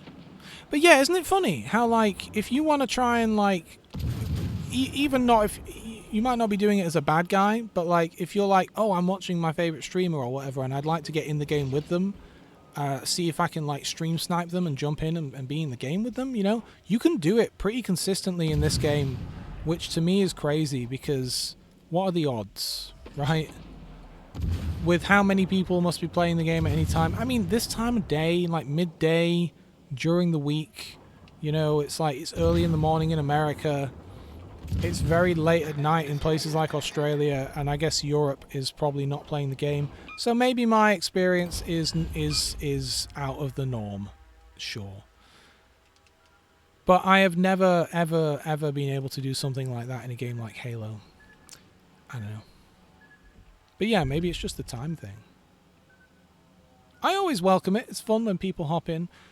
I like to trust people as well. If people end up on the enemy team, you know, it's like when me and my buddy used to play Halo like split screen, and if we'd be playing against each other, we just had a little like, you know, friendly agreement not to look down at the other person's screen, right? And you know, because we're cool people, that was fine. Ah, the Jaguar. The Jaguar. Ah, he's turning into the bullets. He turned into my shell. Nice. I think he turned to avoid it, but actually just straightened himself up on it. He's probably going to swing that way, right? Unless he wants to swing in to attack. I assume he's going to swing out, though. Alright, he can't see me anymore. I'd say he's gone... Yeah, he's gone behind the island. 100%. 100%. Our victory is in sight.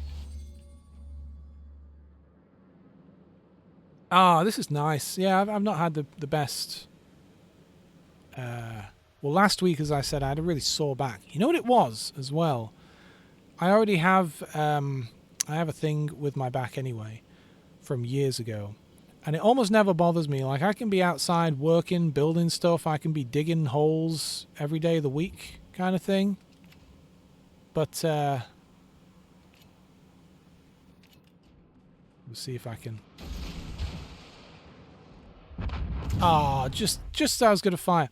But doing certain things in a certain position kind of gets my... It's like between my shoulder blades. So I'm quite tall. So like doing the dishes is something I can't do because that you have to slightly hunch down. And it's a lot of like... You're moving your arms around and it's a lot of like... It really gets at your spine right in that spot right between your shoulder blades. So doing that hurts after a couple of minutes, and I can't do it. So that's my excuse. Anytime I have a girlfriend, I'm like, yo, I can't do the dishes. You're gonna have to do those. But I can do loads of other stuff, just not that. Any job that requires slightly hunching down like that and doing a bunch of art. So anyway, I have a bird table in the garden, and we're getting it done up for spring. And the bird bath and the brick that I sit in the bird bath to kind of hold it down, because like the foxes will like drag the bird bath away otherwise. It was all full of algae and it was all dirty, so I brought it in. I put it in the bath. I got the shower head and I got a brush as well, like a dustpan kind of brush, because it needed scrubbing to get all the algae off. So I'm kind of hunched over the bath, scrubbing at this thing for like 20 minutes, and I felt fine. I didn't have any pain. But like the next day, my back was really bad. I struggled to get out of bed without pain, and for the rest of the week I was really suffering, and it didn't get better for days. Normally something like that would get better pretty quickly, and I got a little worried after the first 3 days, and it wasn't getting better even though I was resting it up. I was like, what the fuck, you know? But no, it's mostly better now. So I didn't stream last week, partly because there was a heat wave, and being out here in the shed in like 30 something degree heat with Like a desk fan would have sucked. But also because I like sitting on this sofa isn't the best for my back generally. And I certainly was in no condition to do like a 2 or a 3 hour stream with my back the way it was. Did I see that Captain Party Pants got a Kraken in his Leon? No, I did not. Did he post a clip? I should go and look at that. Good for him. He's still my latest follower, apparently. 15 days ago. Ah, the good old days of 15 days ago. Alright, what am I doing? Try and bring out this Iowa, maybe? No, I always play the Iowa. I feel like bringing out weird stuff I don't normally play today, just for fun.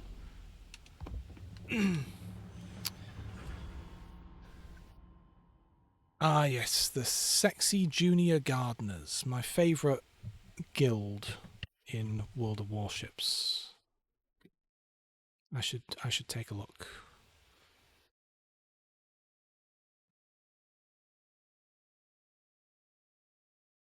I mean, fair enough. It's a good job to have as well, like being a gardener. You know, people are always going to need their gardens done. As times change and, you know, people have more or less money, as a gardener, all that really means is that your clientele are going to change. Like, there was a time period where a lot of my neighbors could afford to get a gardener.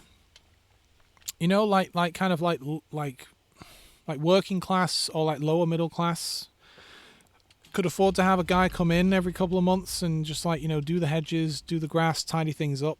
I never did that because I can just do it myself. I'll save money whenever possible, you know. But also, like, I like to be self-reliant, right? So, like, I can do stuff like that myself. It's fine. But, like, you know, a lot of, like, elderly neighbours and things are more than happy to pay for it. But a lot of that's stopped now because, you know, people don't have the right kind of money. But you got to think of it from the like perspective of the gardeners. It's not like they have less work, probably. Maybe they do have a bit less. But it's just that their clientele has changed, right? Like, they don't have as many, like, lower middle class people. It's probably more upper middle class people and so on. I'm guessing. Or maybe they've been hit just as hard as everyone. I just feel like there's always someone out there willing to pay to have their garden taken care of, right? Right? Especially for people with money, because it's a status thing. Some people could not care less about their gardens, never even notice them, but spend huge amounts of money on them because it's a status symbol for them. It shows, you know, everyone, all their neighbours and everyone around them, like, ooh, I've got money, and ooh, I'm special and fancy, and I have good taste, and so on. Look at my garden. Look at my horse. My horse is amazing. Anyway, sorry, I'm rambling.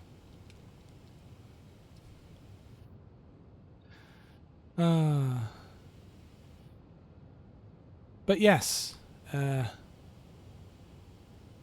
enjoy doing the gardening, you know. And I'm a bit of a perfectionist is the wrong way of looking at it, because gardeners can do an excellent job. It's just that I am like a personal perfectionist in the sense that, God, there's like 3-4 battleships up here. I like things done the way I like things done. I don't like other people doing stuff because they won't do it exactly the way I want it done. You think he'll turn this way? I don't know. Oh, he did gently turn that way. My aim's awful. Think any of those will hit? Oh, now I bracketed him. There we go. I hit his steering. Alright, anyway. I don't want too many of these battleships to be able to hit me at any one time. I'm kind of in a position here where I can hit one of them, and the rest of them might be able to fire over the island at me, but we'll see. There is a destroyer to worry about as well, but he's currently going after this guy, who really is out in the open. I would not be surprised to see him losing a lot of health in a few moments. But yeah, you know what I mean? Like, I like to do that kind of stuff for myself. God. The Cavor. She's an older ship, I suppose, so her aim is a bit shite. And these guys are right on the edge of my range anyway, I suppose. Some awful range here. I wouldn't... the vast majority of my fleet went the other way towards B. I've got the Ismail here and this one destroyer.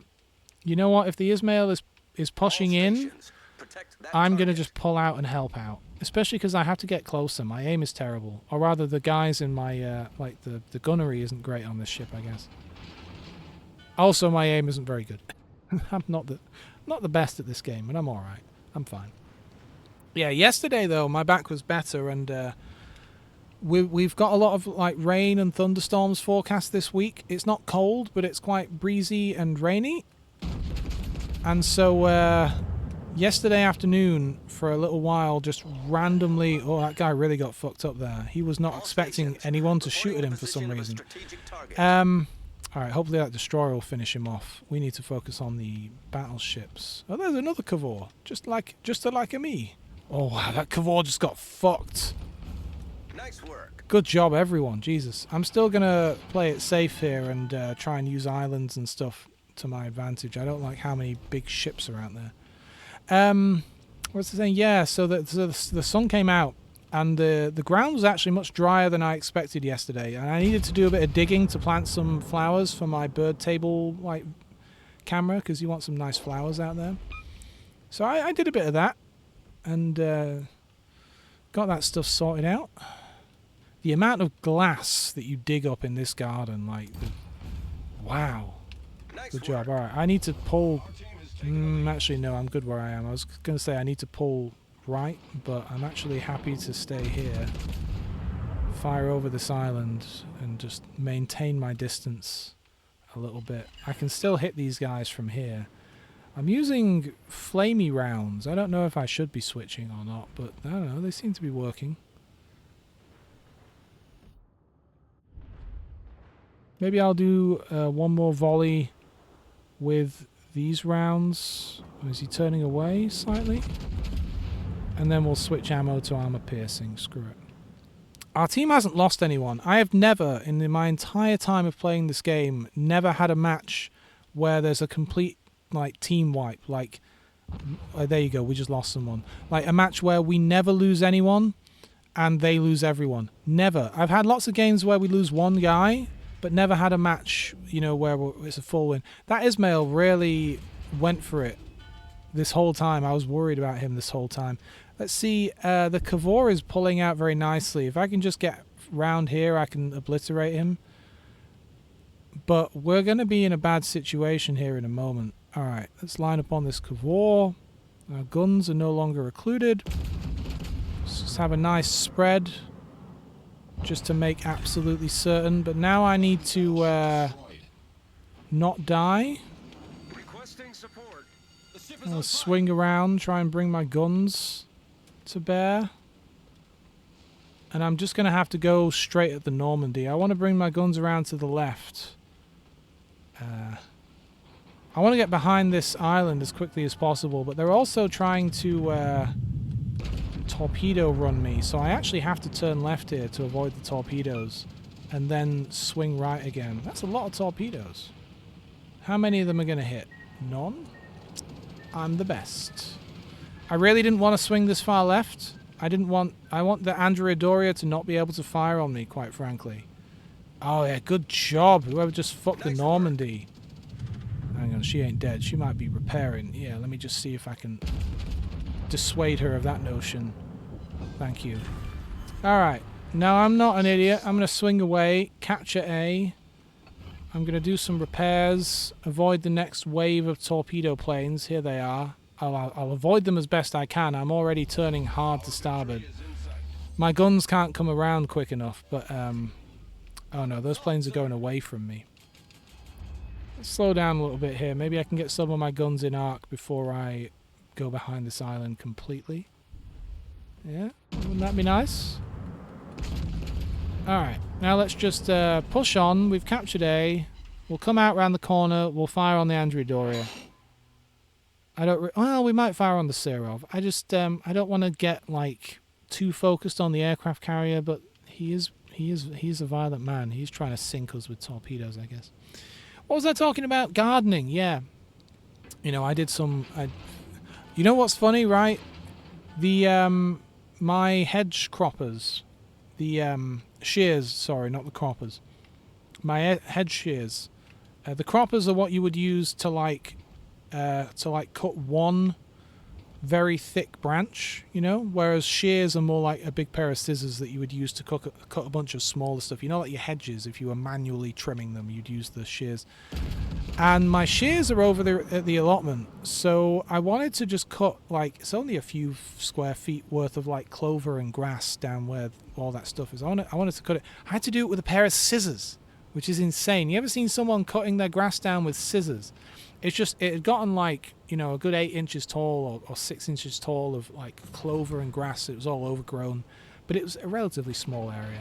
So I had to get down there with some scissors to neaten it up a bit. Ah, we won on points, I think. But it's done. I got some like marigolds and sweet williams and something else, lobelias or whatever planted. And it's been raining today, which is nice, so I didn't have to water them. I don't know why I'm telling you the boring things about my life, but there you go.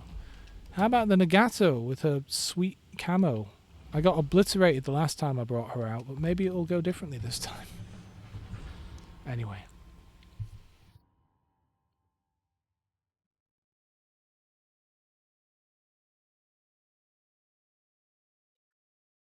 Sorry, I'm having a drink. Which other pages did I bookmark in this book? I always bookmark the really good bits.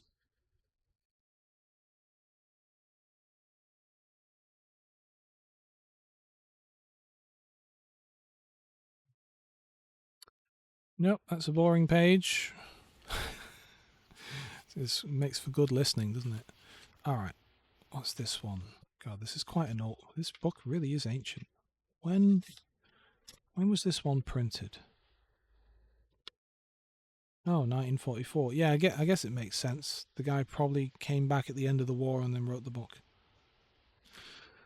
Hang on, where's my bookmark? Come on.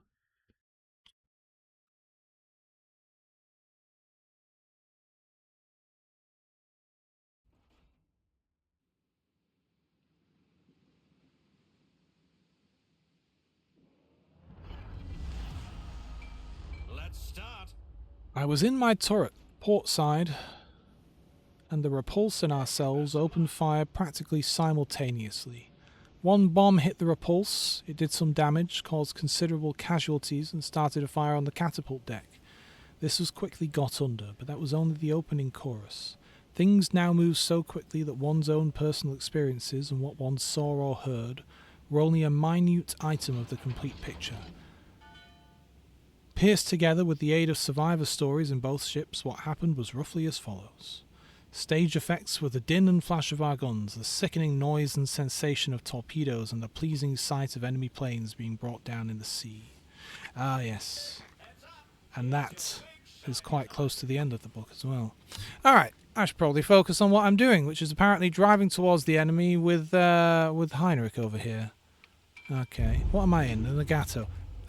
There's my memory for you. I pick the ship and then forget which ship I picked. Now, Hull Charter requires some prep. I'd have to get the blender out from the shed. But it's not really Hull Charter weather either. I mean, it's warm enough, but like it's not like hot. I like drinking Hull Charter like with lots of ice when it's very warm. Great with burritos. I'm seeing torpedo planes coming this way, and it kind of looks like they're coming for me. They might go for the Heinrich over here. I think they are going for the Heinrich, actually. Yeah, look at that. They're on a run towards him. Good. Alright. These fellas... Oh, hello. We've got a... whatever a Shinonome is. Well, I'm going to trust that the destroyer can deal with that. So I may fire on this guy.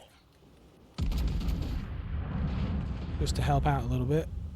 But I really do need to be shooting at someone else. Maybe this guy? Well, that is a big volley of torpedoes. I wonder if they'll hit anything. I think that destroyer might be reversing. Oh, good job, Heinrich. Dealt with the Pensacola. Alright, my concern is that destroyer up here can easily get me. Because I'm headed in his direction. I don't really want to slow down. I want to retain maneuverability. Let's just get a shot off on the Rook and then change course. Because I think I should be coming right here. Yeah, let's come right. A premium worse version of the Fubuki. Fubuki's a good ship. Why is it worse? Oh, I'm going to get torpedoed, especially because I'm turning into it. I'm turning into the torpedo. Oh well, that's fine. Yeah, man, the Nagato, she gets hurt. I only just noticed I'm on half health already. I don't even remember who shot at me.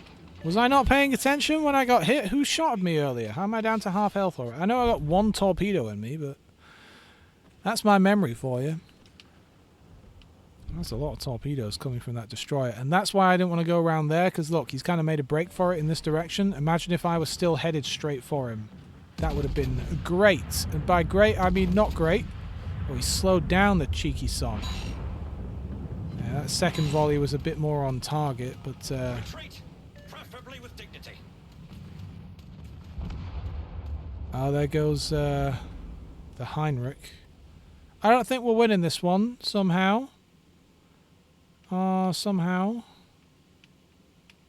I'm going to continue a dignified Looks like we've been seen. retreat here. We can't see them because they're all in smoke, all their destroyers. You can certainly see us. I was hoping I'd see someone over here to target. This one destroyer over here, I'm not in a position to fire on him right now. This other battleship is behind that island over there. I mean, I've got enough room to turn, and I'm going to have to do it if I am going to turn. Not bad. Alright, fine, I'm turning. It'll take me a minute before I get my guns around, but... Oh, and he's coming out, but I'm going in the wrong direction. I need to swing around to engage him. So, that's why I'm doing that. You reckon any of those torpedoes are going to hit him? They look pretty good. Some of them hit, but not those ones. Alright, the guns around. Armor piercing. Might as well use a little bit of a heal. There is an enemy in A, and it's that destroyer, and he's probably in the process of torpedoing me, honestly. So I should turn away just in case. Oh, there he is. He's back there. He could have sent a volley of torpedoes at me. I'll just keep moving this way for now, I think. Though I do need to be able to hit this guy, and that's rapidly becoming an issue. Oh, good. Destroyer. I don't know if any of those will hit. Looks like we've been seen. I'll swing in close. Alright, I did hit him. If this guy comes through this little gap, I might be able to get a blast on him. But what are the odds he's going to come round this way? Plus, we still have these torpedo planes coming in. Look at them coming after me now. There's not a lot I can do to avoid it. I am turning away. But there's not really much I can do. I think all of them are going to hit. Yeah, they all hit. We're sinking. Fire support. We're pretty much done, I think. The Nagato. Really, it's just another example of getting a bit unlucky. Their aircraft carrier is the thing that really blasted us here. Looks like we've been seen. And all I can really do at this point is turn away. Alright. But again, there's torpedo planes coming in, so I just have to turn away from them. See? And just line up as best I can. Because he's going to want to come in and finish me off. Because I've been a pretty easy target for him this whole time. He's going to want to come in and do the work. I am in a better position now to avoid him. But not well enough to avoid all his torpedoes. Maybe just one of them will hit, you know? Yeah, he's going to hit me in the screws, I think. There you go. Which is fine. I would like to be able to steer. Because I'd like to be able to avoid his next volley. And that's not going to happen. But it really is just him left. He's the only guy left. He might end up sinking me before the end of the match. You did a thing, and it worked. God, there aren't that many of us left either, though. Alright, well, we're going to have to wait till we can turn around in 10 seconds. I'm not using my repair, because I might need it later. Looks like he's torpedoing our aircraft carrier now, which is wise, because our aircraft carrier is the only ship close enough to engage him. Protect that target. Alright. It's best. And we're going to keep our guns on the port side here. We're going to move up through A. And see what we can do before we die. I'm not just going to run away. I need to help the team out a bit. Like, there's a very good chance we're going to win. But there's 7 minutes left. And there's every possibility, if he's good, that he could torpedo everyone to death. I don't know how much health our other battleship has. But let's operate on the assumption that he's like a 1 health point away from death. You never know. So we could lose him quickly. We could lose that cruiser with like 1 or 2 good torpedo hits. And then our aircraft carrier is looking pretty fucked up. You could, there you go. He's got most of his health. But still, you could see how on paper it's a strong 4 against 1. And yet, none of us are all that close to him. He could reach out and strike us and we can't strike him. And we could very quickly lose numbers, you know. Anywho,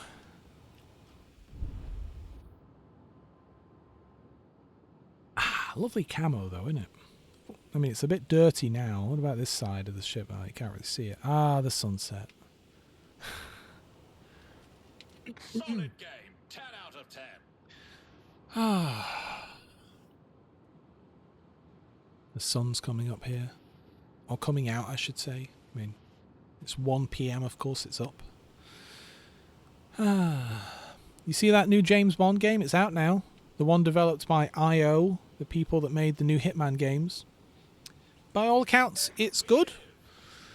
It's trying to straddle the line between the kind of open world, big toolbox, you can do everything of the Hitman games and something more linear and tightly kind of constrained because it's trying to tell a story. See, there goes our aircraft carrier. See what I mean? Like, he's in the corner of the map. He could sink us 1 by 1 before we can reach him. It's really possible. And from what I've heard, I've not played it yet. From what I've heard, it's good. The story is good. If you want a good Bond story, this is it. This is good. There we go. Our aircraft carrier managed to sink him after he himself had sunk. Good job. But at the same time, it's a middle ground, right? You're not going to have as big and wide and open an experience as you would in Hitman, but it's also not going to be quite as linear as a Call of Duty or something. It's somewhere in between. And maybe it's a bit longer than it should be. I think the PC Gamer review said that it tries to stretch a 2-hour Bond story into like 40 hours of gameplay, and maybe it would have been better as a 20-hour game.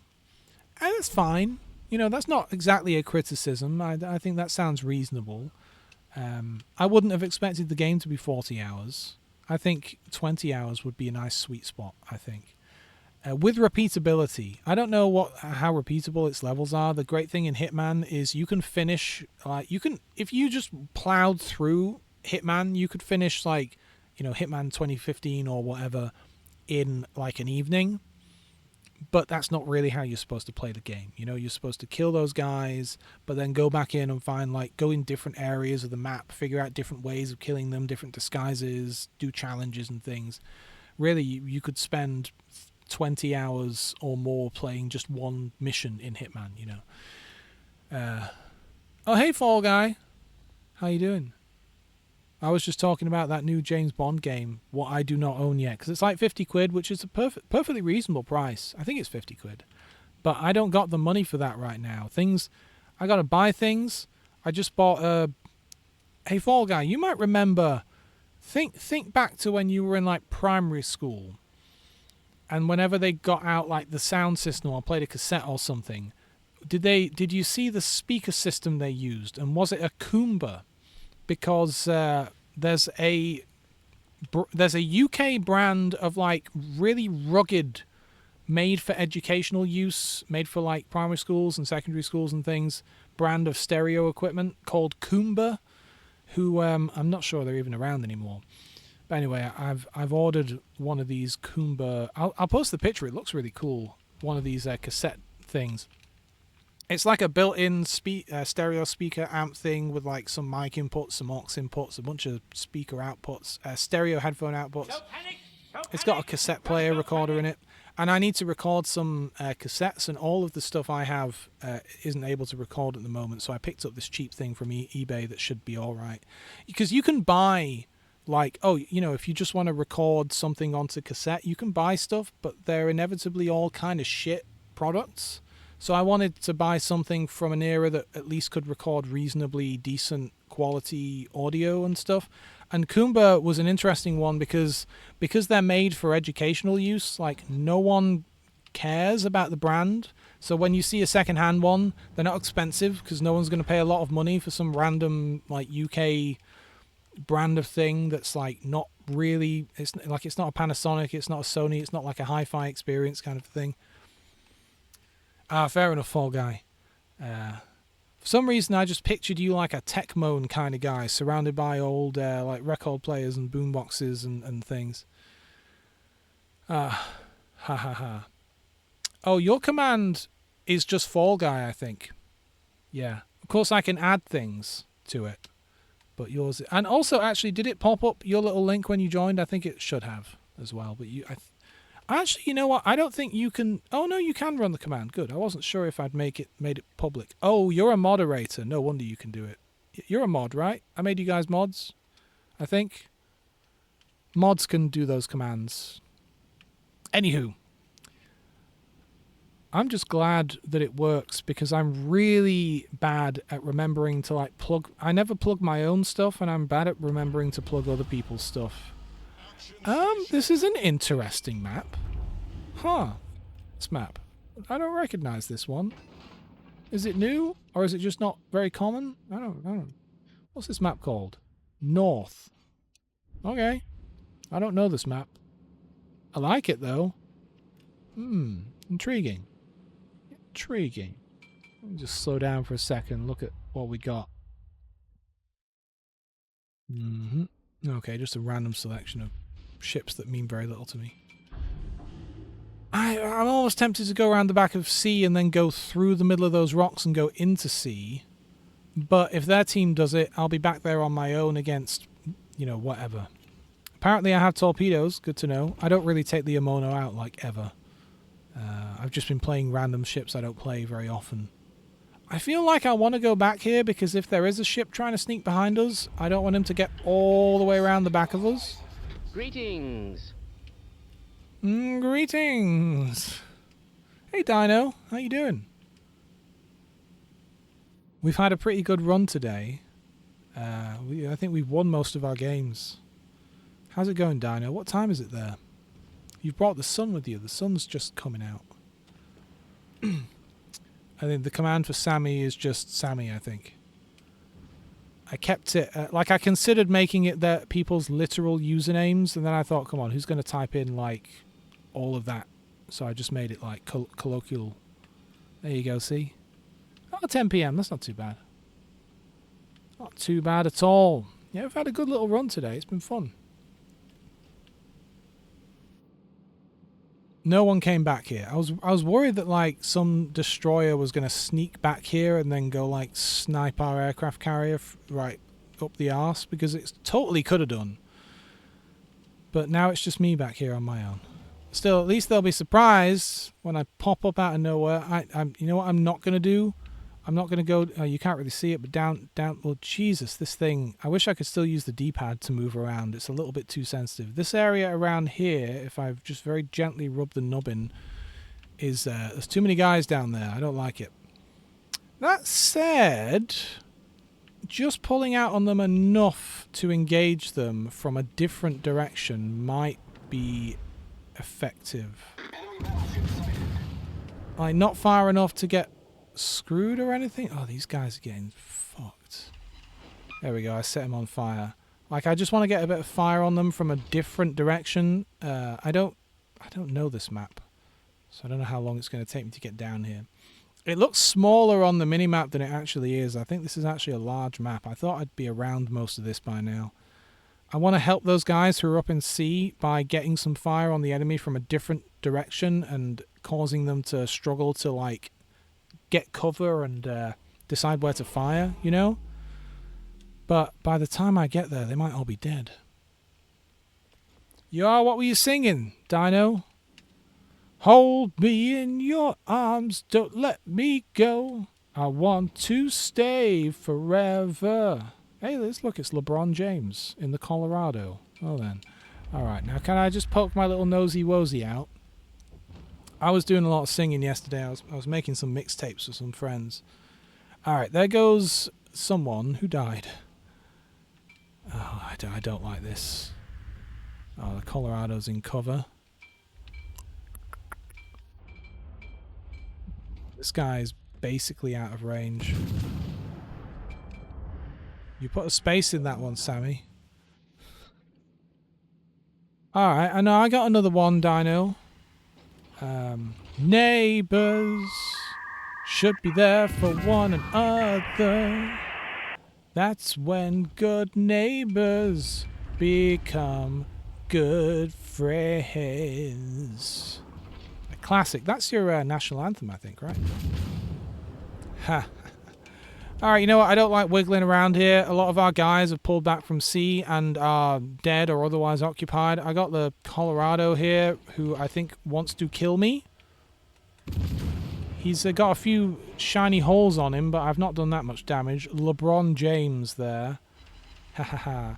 I have set him on fire a bit, but I'm not loving my odds here. Did that entire freaking... Come on. He's over there, I think. I don't think I can... Oh... Yeah, no, don't wiggle forwards. Hang on. Ah.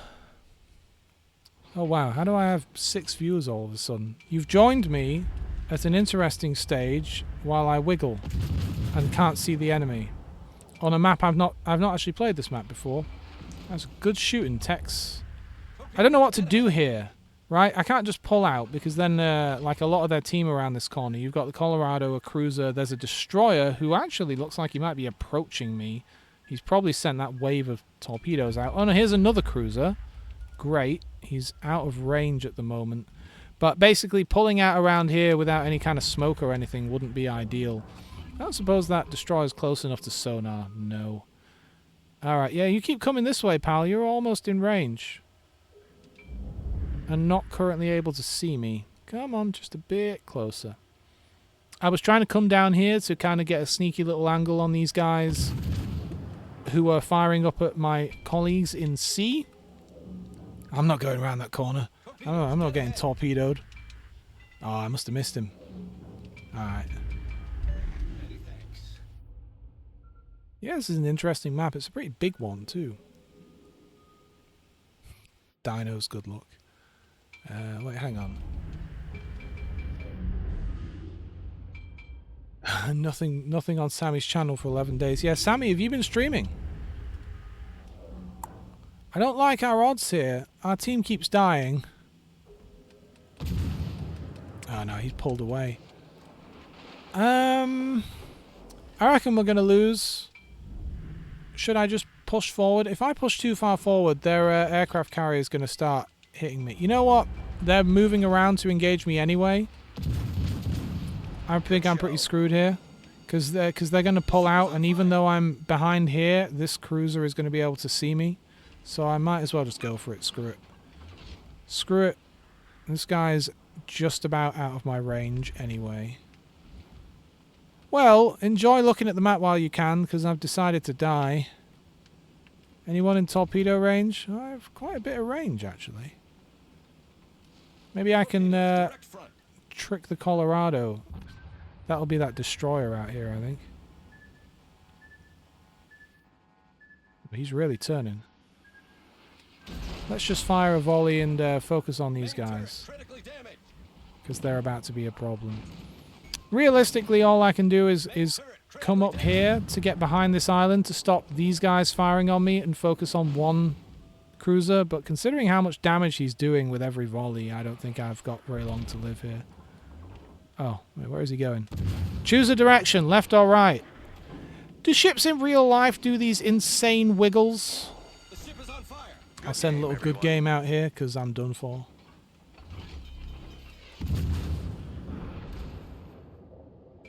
Alright, I might as well just stop here.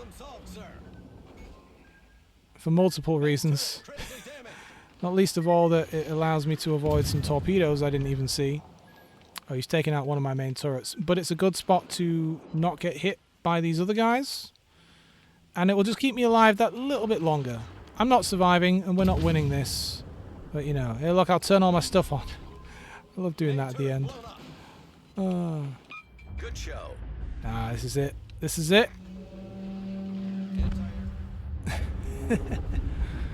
Oh, Battleships the movie. Oh, it was a great film. Hey, this was an interesting map. Let's just have a quick look at it, because I've never seen it before. So this was that like double mountain range that I drove behind. I was worried some destroyer was going to come back there and get us. But what's on the rest of the map? You got this kind of central area, which is fun. Okay, it's a fun little, neat little area. You could certainly hide behind some rocks there and destroy some people. And then over here is just kind of open. Like here at A, this whole side of the map's pretty damn open. That was tough. Oh, that was fun. Let's return to port. I enjoyed that. I wonder if that map is new or if it's just that I've not seen it before, you know? Let's try the Monte Cacoli. I've been enjoying it today. Oh yeah, sure, Dino. Wait, when you say after this, do you mean after that match? Do you want to join now? I'll give you a moment to respond. I enjoyed the Battleships movie. It was definitely, like, obviously not realistic in the slightest. Even if you ignore the part with the aliens. But it was a fun watch, and they had some great footage, you know? They had some great battleshipy CGI footage, you know? That was one of the reasons I... Alright, hang on. Let me work out how to add people, invite players. Oh, there you are. Well, that was convenient. There you go. There was a show called The Last Ship, and it was a show about, like, it was back when, like, pandemic, like, end of the world, zombie virus things, stuff like that was kind of hot. Hang on, it looks like my microphone's on in-game. How do I turn that off? An option in here? Here we go. Disable voice chat. There we go. Sammy, I've told you about Last Ship, but you never know. You never know. The other 4 people might not know about it. That's the funny thing with streaming and having like you have a selection of people who are there every week, you know, and those people are really cool, and then you have, like, you know, new people who haven't been in before.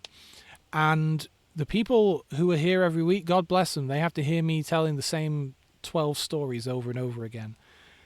I often think about, you know, stuff on Reddit where people get sick of reposts because you'll be in a community, right? Like, the most interesting, like, public fountains in the world, right? And every week someone reposts a picture of that really famous one in Rome or wherever it is. You know the one I mean. And for people in that community every day, they just incessantly, they just keep getting the same thing shown to them and they get sick of it. But you always have to remember that there's always new people, you know, new people coming to a community for the first time, or like people, like younger people, you know, there's always someone learning some fact or some detail about life or some new skill that you've had for, you know, 30 years, but maybe someone's turning like 13 and they're only just learning it for the first time. I try and remember that. Oh, look, there's a little island fort. That's kind of cool. Yeah, sorry. So yeah, anyway, what was I saying? Oh yeah, Last Ship. Yeah, Sammy's alright. This is a map where usually you capture the 3 spots in the middle, and I usually go to Alpha over here, but it's a base capture thing. I don't think I've seen it as a base capture thing before. That's cool. Anyway, so the Last Ship was alright. It was basically like, it was a... What's that class of cruiser or whatever it was? Oh, it's the name of a bloke. It was the name of a Navy fella. What's his name? Anyway, it's one of those modern littoral kind of vessels, like little light missile ships with a couple of biggish guns on deck. And the idea is that like it was sent to the Arctic on a radio silence mission, and it came back 6 months later, and there'd been this big pandemic that killed 90-something% of the world's population, and like everything's post-apocalypse, and all the governments have collapsed and stuff, and they're the last naval ship out there, and they have to try not to get infected, but also find a cure and blah blah blah. And it was all right. It was fine. It was based on a book that was very different. The book was all like, there's been a nuclear war while you were away kind of thing. Whereas this was like a, pandemic thing. But it's very heavily like American propaganda stuff. Like everything is kind of a little propaganda-y, for any country or anything that you ever make, right?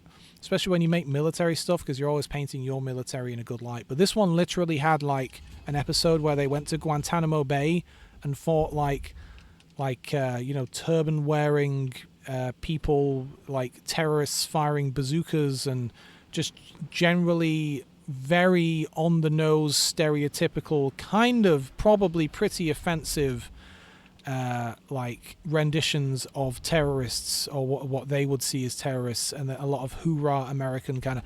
But if you can look past that, because it was almost comical in its depictions.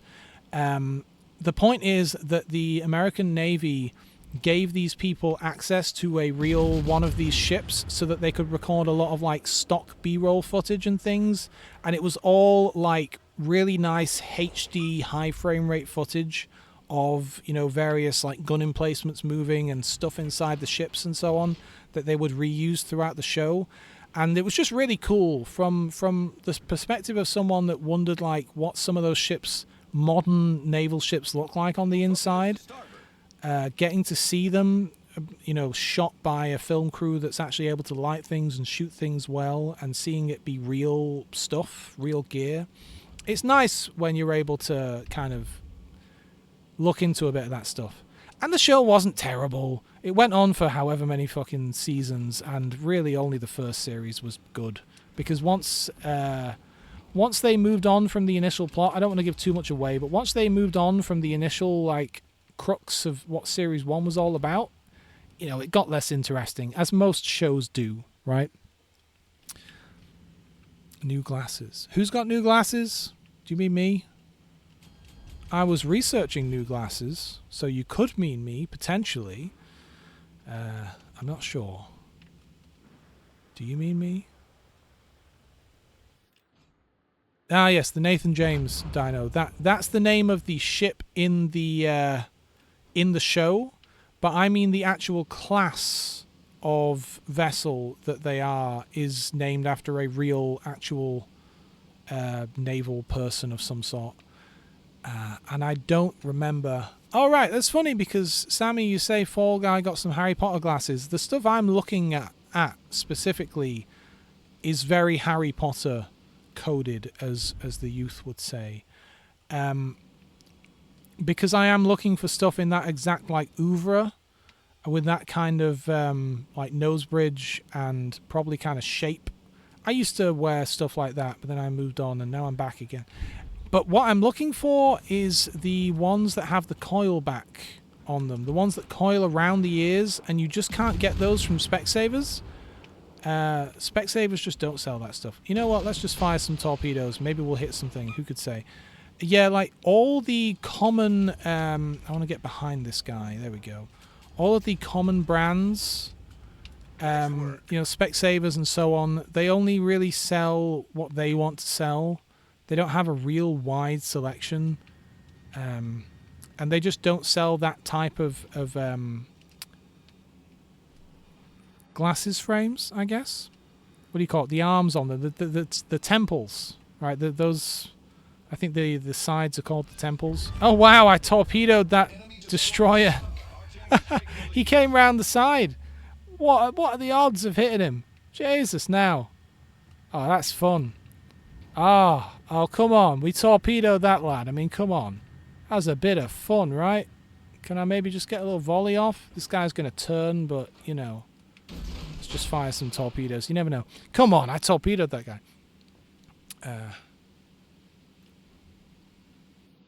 All right, yeah. No, but again, Dino, I mean the class of ship, not the real name of the actual ship, but the class of ship. It's a I'm going to kick myself when you actually point out the name, because it's a it's not coming to me, and I can't look it up right now, man.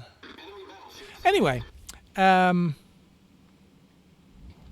yeah, so I've been looking for some of those glasses, but the issue is that Specsavers and so on just don't sell those frames with the hook around the ear.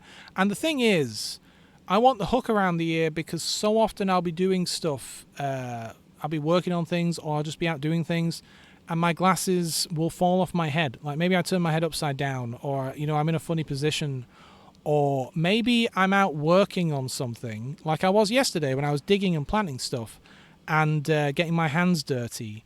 And like sticking my hands into the bird bath and stuff, and you shouldn't like touch your face, for example, after you've been doing that kind of thing, because the like infections and all kinds of weird stuff that you can catch from birds and things if you do that. So basically, you have to wash your hands before touching your face. Is my point. But like my glasses fall down my face. My face gets sweaty, and I'm working, I'm bending down, I'm moving around. And they fall down your nose a bit, maybe, and you just need to push them up, but you can't touch your face, right? So basically, I want a pair that doesn't stay on your face by gripping your head, but stays on your face by hooking around the back of your ears, right? And that is a type of glasses that has existed since time immemorial, but they kind of went out of popularity after, I guess, the 40s. And it is those kind of Harry Potter glasses. I don't know if they hook around his ears, but they are generally that kind of small. So yeah, the point is, I'm getting those. Arleigh Burke, there you go. Thank you, Dino. That was what I couldn't remember. It's an Arleigh Burke class,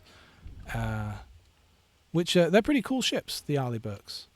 And yeah, so you get some, just if you've ever been interested in what the inside of an Arleigh Burke looks like, and inside the turrets and things, that's a good show just for getting some real nice footage of that kind of stuff. Yeah, anyway, I've been looking for glasses, but you just can't get them, the frames from Specsavers, and the problem is, if you buy your frames elsewhere, Specsavers won't glaze them, as they say, won't put the lenses in. They only do their own stuff. Which kind of goes to show that they're not really a real opticians, They're more of a... I don't know, it's a bit like how you might argue that Subway doesn't really make sandwiches. Or the way I look at it is, Specsavers sell perfectly good stuff, but it's kind of like how if you go to a Pizza Hut, you are getting a pizza, but you're really only getting it the way they do it, and you can't really get anything that's kind of different to how they, like, decide it should be. And also no one's looking at a Pizza Hut pizza, good as it may be, and saying, yeah, this is an authentic, like, Italian pizza. It's still a good experience, but it's different. I'm worried about this destroyer. I'm just kind of pissing around. I'm having a good time here. So because I'm looking for something kind of specific, Specsavers just don't do that. Specsavers are like, you get what you're given and that's it. If you have any like custom requests, sorry, we just don't do that kind of thing. And by the way, it's quite possible for a company to be able to glaze, put new lenses in frames that they themselves didn't make. They basically have a machine that you pop the glasses in, and it measures it like has a little arm that moves around inside to kind of trace out the shape that the lens is going to have to make, and then that can get programmed into the lens grinding machine and stuff to make the lenses right. It's just, so it's something that absolutely obviously can be done, but Specsavers and those kind of like fast foody kind of opticians don't do that stuff. So I'm going to have to find, and it seems like you can't even really find British manufacturers that are making those kind of frames either. I've been looking at like German and French imported stuff, but I don't want to spend a huge amount of money because I'm not made of money either. So that's where my research is up to at the moment. That's the long-winded way of saying that I too need new glasses, because these frames and lenses are 6 years old and I'm struggling to see stuff far away now. And I really need to replace my glasses, but it's a bit of a challenge to do so. Oh, is he going in to sink the Nevada? He's going alongside to do a big torpedo run on the Nevada. Nah, he got him. He got him. If I were you, Repulse, I'd get out of there. He's coming for blood. And I'm going to go capture their base. I don't need to hunt him down. I got a nice comfy base to capture. But yeah, and the funny thing is, in doing my research, because I'm a perfectionist, I don't know what the word is for this. If I'm going to buy new glasses, I'm going to learn everything there is to know about glasses, right? Like if you look on your glasses, you'll see probably a box code because they use the boxing system for like measuring out the width of the individual lenses, the width of the bridge, and the length of the temple. Those are the three numbers that you'll see on the side of your glasses that can help you, like if you need to pick out new frames and you know you need a particular nose bridge, or you want a particular width on your lenses, or you want a particular temple length and stuff, and you figure out the full width of the front of the glasses, by adding the nose bridge value and doubling up the lens width value and stuff. But learning about all the terminology. Roger. All right, you know what? These guys are capturing the base. I'll swing up north. One guy says he's up north. One guy says he's down there. I'm more inclined to believe he's down there, but I don't care very much. I'm just going to adjust course and speed occasionally to avoid torpedoes, and I'll just screen for these guys while they capture the base, so that anything coming towards them is probably going to pass me first. You know what I mean? I'm good doing that job. I'm fine. Yeah, it's very interesting though, learning about glasses. And the funny thing is, I wear glasses every day. Have done since I was about 11 years old, when I suddenly started to need glasses. They define not only how you look for yourself every time you look in a mirror, but they also define how you appear to other people. And they define your experience, like how you interact with the world. Everything you see as a person who needs glasses, everything you see through those glasses. And everything you do, as you move around, you always have to worry. Like if I'm on a bridge or something, I don't necessarily tip my head over the side to look downwards, because what if my glasses fall off? Like everything you do you have to think around your glasses. And when you want to wear shades, yeah, okay, this guy might be up there. You could be right. Has he been firing torpedoes or anything? Someone seems to think he's in that corner. He could be. He absolutely could be. He also could be down south. But yeah, I'll go this way. It's a pretty big thing. And for me especially, because again, I don't tend to have a lot of money to spend, and I also like to get the right thing and stick with it for years. Like the pair of headphones I'm using right now, I've had for over a decade. This microphone, actually, I've had for well over a decade. I like to buy things and keep them and take care of them. And a good pair of frames taken care of, I mean, like, why would I ever need to replace them? If I like them, and they're good. Good job getting a kill there, Dino. Good job. Sorry, I wasn't paying a huge amount of attention to what you were doing in the game. I was thinking about glasses. But yeah, like a pair of glasses will last you at least a decade if you take care of them, if not more. So it's definitely something to invest in. It's like a bed, right? It's like how people say you're gonna spend like 8 hours of your day every day in bed, so you should get a good mattress. I would say the same kind of thing about your glasses, right? You should get glasses that you like, that tick all the boxes for you personally, and not just get the random thing off the shelf that some Specsavers person says you should get, So I'm doing the research. Fair enough, Dino. I do appreciate you looking that Arleigh Burke info up for me. Maybe I'll pull out a battleship again. Yeah, I'll do that. And then maybe I'll pull out my destroyer, because I've not done that yet today. What about the King George? Try and start some fires. But yeah, oh god, it looks awful. I put the ugliest camo I could on this ship. I'm sure this camo looks good on other ships, but it looks awful on this thing. I don't think King George would have approved, Oh, I've not selected my ship. I gotta tap it twice. You're in the wrong tier there. You're going to have to bring out a 6. You do have a 6, don't you? I know you're only up to a certain tier. I have to remember that, Dino. Glasses research, yeah. Yeah. They're going to be a bit expensive, I know. But it's an investment. If I have to spend £150 on a pair of frames, that's a lot of money. But you got to think of it like, oh, you're up to 5. All right, hang on then. That's like £15 a year for a decade. You think about it that way. It's a shame it's an upfront cost, but you know. Yeah, what 5s have I got that I'm leveling up? How many? Not that many. Enough that I can pick from them. And if I want to bring out a battleship, it's mostly... yeah, sure, fine. I'll bring out the Renown. You know what? This camo does look real nice on here. It looks silly, but it looks really nice. That looks real nice.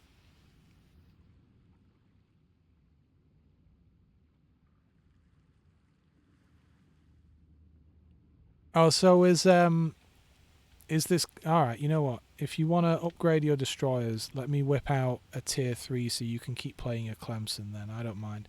I quite like the tier 3 stuff anyway. I got some fun little tier 3 ships. Well, I can't start Dino if you're in a different tier to me. But I will pick the Phoenix. Yeah, we have to be in the same tier or else it won't let us start the game. But that's fine. I enjoy the Phoenix. She's a fine ship. Oh, yeah. It's good tea. I'm not just groaning for no reason. Yeah, glasses. Anyway, it looks like it's going to be even longer before I get glasses because I rather get things for other people before myself. And my old Kindle broke. And my father is the one that uses it the most, really. He's an elderly man, does a lot of reading. And this Kindle we've had since 2013 when they brought it out. It was the first like sub £100 Kindle e-reader that anyone sold. Amazon subsidized it. I think they ate some of the costs to get them in people's pockets, basically. And so I picked it up back then, and I think the display broke. I mean, I could always take it apart and try and fix it, but we've had it since 2013, and it's broke. So I was on the lookout for a second-hand Kobe, I think the company is, because I wouldn't buy a new Amazon thing. They're just so... I never liked Amazon for like their device practices anyway. It's just that back in 2013, if you wanted a good e-reader, you didn't have a lot of choice, and it really was Amazon, you know, at the time. But nowadays there's all kinds of brands. I think Kobe looked like a pretty good one, and I've been looking on eBay to try to find a good deal on a second-hand. I think they're called Kobe or it's not Cody. I think it's Kobe with a K, something like that. Like a second-hand one that was cheap. And this morning, I came across an exceptionally good deal for one that's like, it's actually a newer model than the one I was looking for, and yet it's going for cheaper than I've ever seen that one go. It basically was a really, really good deal, so I picked it up. You're getting torpedoed there. He's a bad shot. Anyway, I picked that up, so now I don't have the money for glasses, but that's okay because my father's going to get a good second-hand e-reader that should keep him going forever. Yeah, it's the Kobe... I was looking for the Kobe something HD, it was called. I forget, it's the Kobe something HD. But the one I ended up grabbing was the Kobe Color. The difference between them, I think, really, the only difference that matters, besides the fact that it can technically show color, although we'll never use it for that, because I guess for looking at the covers of the books, I guess. But it was made in... I don't want to go up against this guy. It was like made in 2024 instead of 2018, so it's newer. So I guess the battery, I probably won't have to replace the battery, which is nice. If I engage this guy, he's just looking for a target, and I'm that target. I don't really want to start firing on him. There's no one else around that he would shoot at right now. He is about to see me, though. I would much rather get into cover before he can fire on me. I mean, I will, but our destroyer's behind me right now. Alright. Looks like Yeah, looks like I'm going to get hammered here. I'm just not as close to cover as I'd like to be. There goes half my health in the first volley. You can see now perhaps why I wanted to hold fire until I got slightly more into cover. Uh-oh, I'm actually hitting something here. I didn't see that bit of a rock. Can I get around it? Ah, I'm done. It's a good game from me. Yeah, I'm done. Might get one more volley? Nah. Oh well. Let's just go follow Dino's adventure here. He's in a pretty good spot. There we go. All right, now let me read this. Yeah, I'm going to be honest, Sammy. I don't think my father, my like 87-year-old father, is going to be reading many graphic novels. As for it being slow, yeah, I guess you could say the old Kindle was slow, but it wasn't that slow. Like, it took about the same amount of time to load the next page as actually physically turning a page in a book, you know, like a second or so. It was fine. But what really put me off getting newer e-readers is that a lot of them just run like Android, which is so pointless. Like, running an entire heavy, like, mobile phone, essentially, operating system just for an e-reader, like the Kindle's battery would last like a month without needing to be recharged, which is why, even though we had a Kindle from 2013, as old as that battery was, it could still last a few days, because even heavily degraded, it's such a lightweight OS. It's like running a really light version of Linux, not an entire Android operating system. It just was so needlessly heavy. Like, you might still have the battery lasting a few days on an Android e-reader, but, like, it should last a month easily of, like, daily reading, you know? Anyway. So I wanted something a bit older that would sit... And also something that was relatively open and definitely not Amazon-y.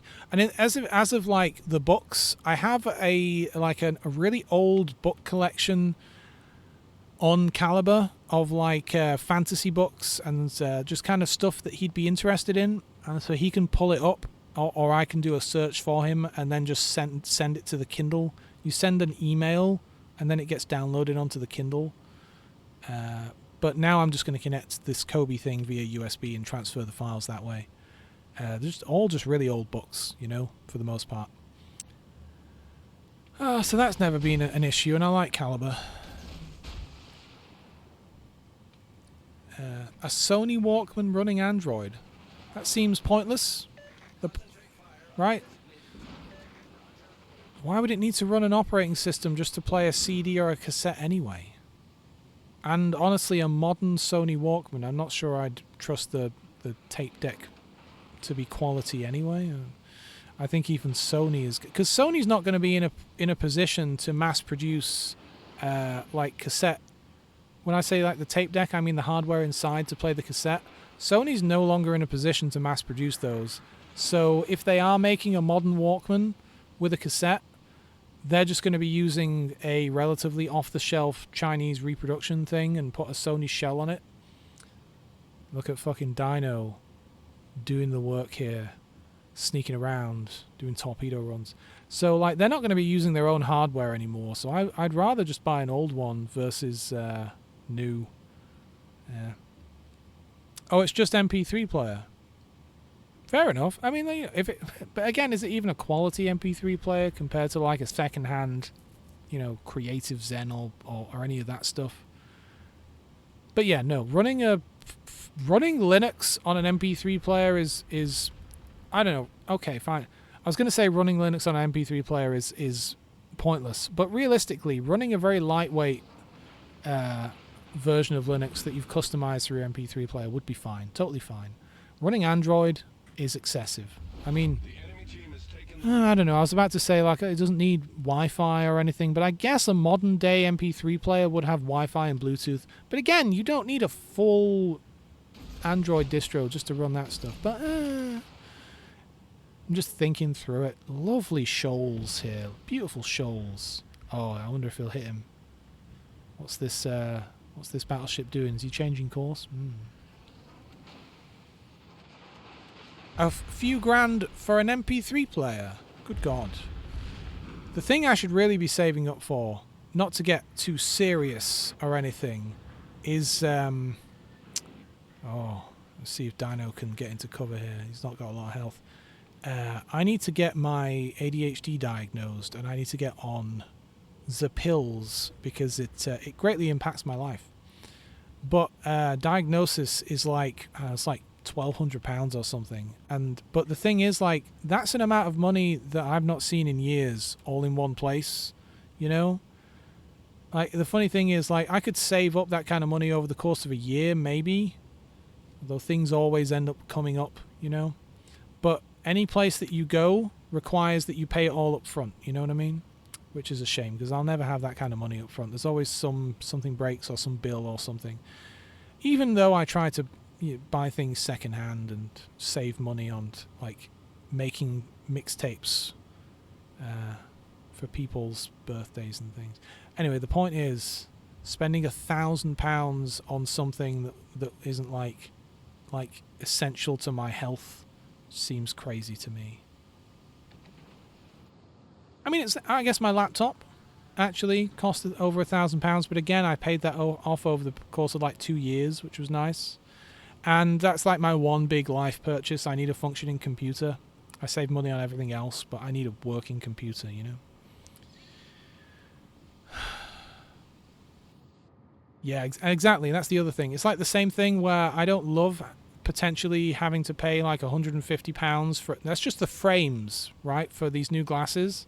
Never mind the lenses, just the frames. Because it's going to be an investment that I'm going to use every single day, all day long, for like a decade or more. I'm still not happy about having to make that kind of an outlay, but it makes sense. An MP3 player, though, man. I could make my own MP3 player for way less than that, and that'd be fun. I wonder. Oh, there he goes. He lasted so long, but he was killed by Bungle the bear. Sad. I'm not making my own MP3 player. I have occasionally considered making my own mobile phone, which was a lot easier before they started turning off like GSM and even 3G stuff. But like, there's lots of projects already that give you a functioning mobile phone OS, you know, on like an ESP 86 something, whatever the fuck all those things are called. There's like an ESP 32 and ESP 86. I forget which one's which, and probably stuff that runs on things like the Pico and even the various Arduino-y, reasonably powerful Arduino-y devices. There's all kinds of projects where they've already designed the PCBs and things, and you can just put them together as a fun little kit. I'm guessing Dino has to leave because he just left the team.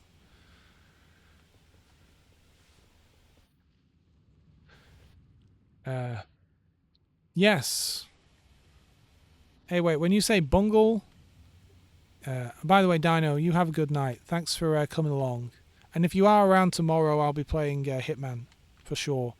We have to get to the end of that freelancer run. This is as close as I've ever gotten. I didn't want to play it today, and then... because I'm not back in the swing of streaming, I wanted to give myself a warm-up. Bungle. Yeah, the name sounds familiar. It was Bungle Bear 76 or something like that. It could be the same Bungle. I don't know. Bungle was a popular character on TV in the UK at some point. Could be a different Bungle. You never know. But no, it was probably the same guy. Bungle sank Dino. What am I doing? Let's pull out the kamikaze for fun. I've not been in a destroyer today. Yeah, anyway. I don't begrudge obviously, some people have way more money to spend, and what they consider a small outlay is very different. I can only ever speak to my own perspective on things. Spending that much money. Even spending like £500 on a mobile phone is too much to me. £500 for a mobile phone. Like, I would spend at the absolute most, and it would have to be an amazing phone, like £300. The last phone I got was about 210 or something. Yeah. Anyway, that's just money talk. Who cares? But yeah, I'm looking to get some new glasses at some point. But now that I've ordered this second-hand...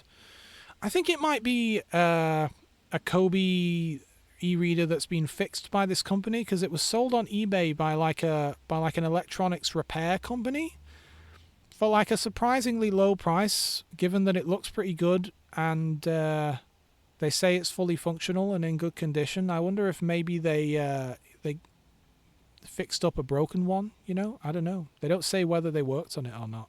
I'm just happy because it's cheap. Very pleased.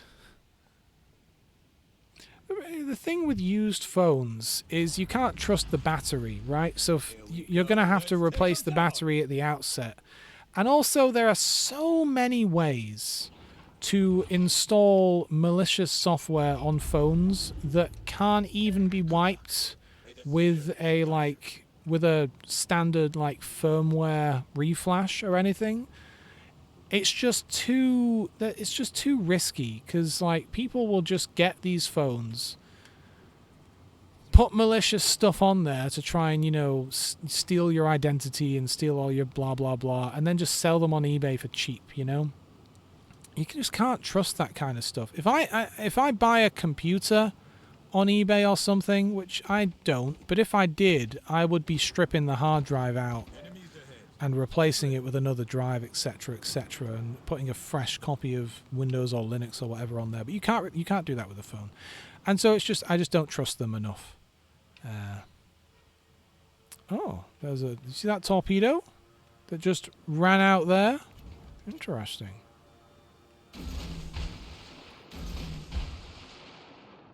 Just randomly fire a volley in the direction that torpedo came from. I'm looking at the torpedo planes. There you go. They disappeared. See, we have a guy in B. I'm going to swing around this rock. Keep my eye on B. Actually, you know what? No. I'm going to go towards A. Is there a fucking destroyer in A as well? I know. It might just be that cruiser. All right, let's go after the Emerald. Our team tend to be headed towards the east. I'm going to go the opposite way and cover the flank. My favorite way of getting a second-hand phone is like a hand-me-down thing from a friend, because that way you know you're not getting it from like a weirdo, and you know it's going to be all right, you know, and they'll be honest about the battery and stuff. All right, come on, let's. I don't want to kick in my engine boost just yet. I don't really need it. This guy is going in a direction I like, unless he starts turning to stay in A, which he is doing. That's annoying. Tell you what, let's just fire a volley of torpedoes there, just a little one. I don't think he's going to come out here somehow. I think he's going to stay behind the island and capture A. Right? Screw it. It doesn't really matter. I can just fire a volley off anyway. Because it's 20 seconds till I get some more. Who cares? No, he's spun around. Look at that. At least we got him spotted. Yeah. I don't know. Maybe I just don't trust people enough.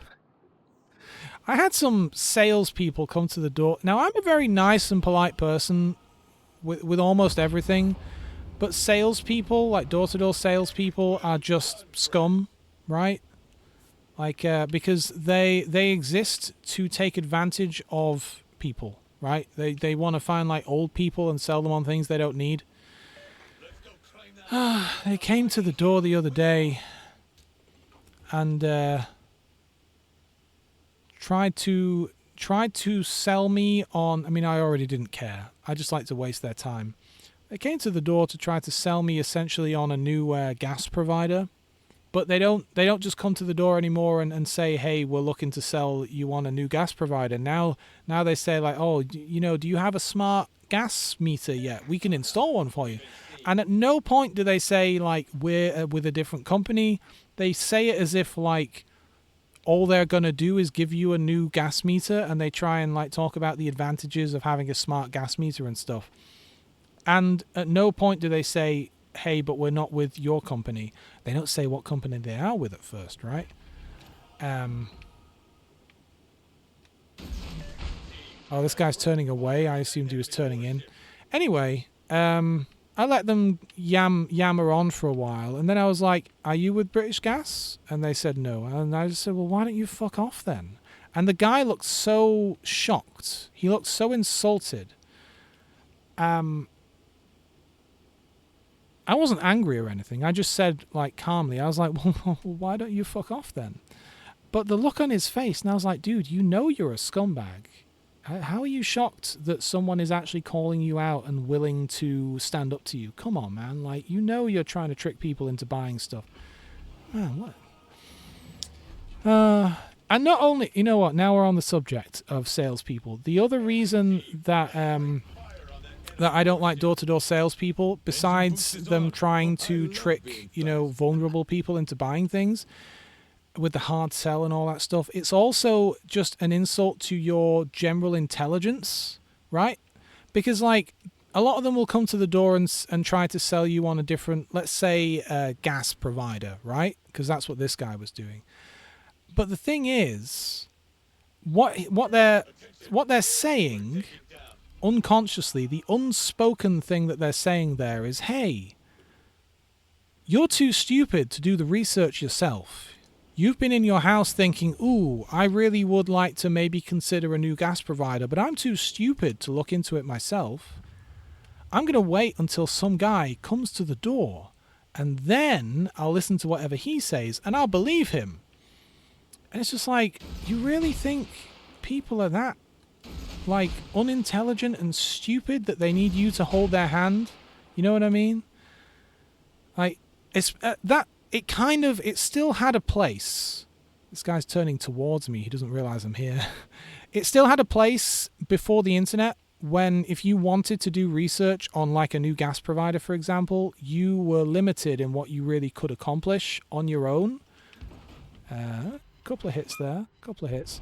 Right? It's not like you were still waiting for a door-to-door guy to show up. I'm getting pincered here. It's not ideal.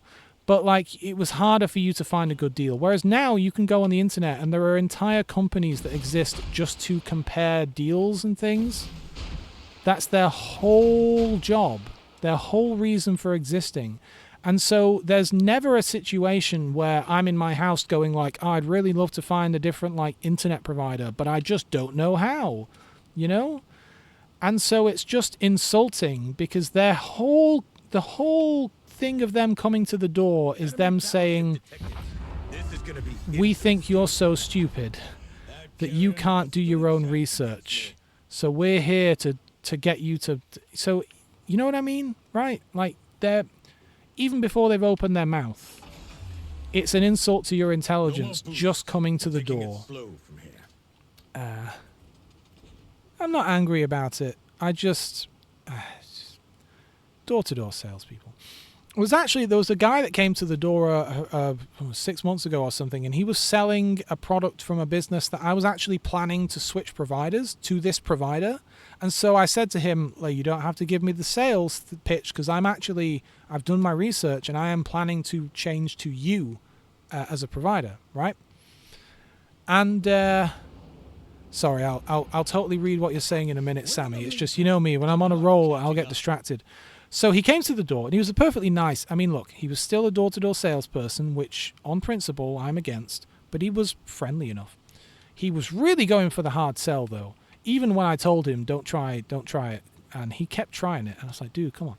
But I told him, like, you don't need to sell me on it. I'm already going to move to your company. But because they're, you know, commissions based, and they need to get people to sign up at the door for the thing, or else, you know, they don't care about getting business for the company. They only care about getting paid, which is fine. It's a job. You want to get paid. You got to feed your family. But like, yeah, he would not stop trying to get me to sign up through him. And I had to explain to him, and I don't think he really understood, that I would never, even if someone came to the door and sold me on a product, and I was like, yes, I'm totally, you have persuaded me, I am interested in this, I wouldn't buy it from him at the door, because on principle, I am against door-to-door salespeople. I was like, no, I will go on the website and purchase it that way. And I think if everyone did that, I thought he was going to go behind the island. I don't know where he's going. If everyone did that and said, no, I'm just going to, if I'm going to buy it at all, I'm going to buy it through the website and not through the salesperson, salespeople would die out, because they wouldn't be making the money for the company anymore. The whole business model wouldn't work anymore. This might be a bad idea. I'm going up here to torpedo this guy around here, but he could easily just turn his guns on me and obliterate me. He does have his guns pointed the other way, but he's going to see me on quite a run-up. Anyway. So yeah, and also I knew more about the company than he did, because the thing I was researching, I like to do my research. So I researched, like, how long has the company been operating in this country? Who are the founders? Where do they get their funding, their money from?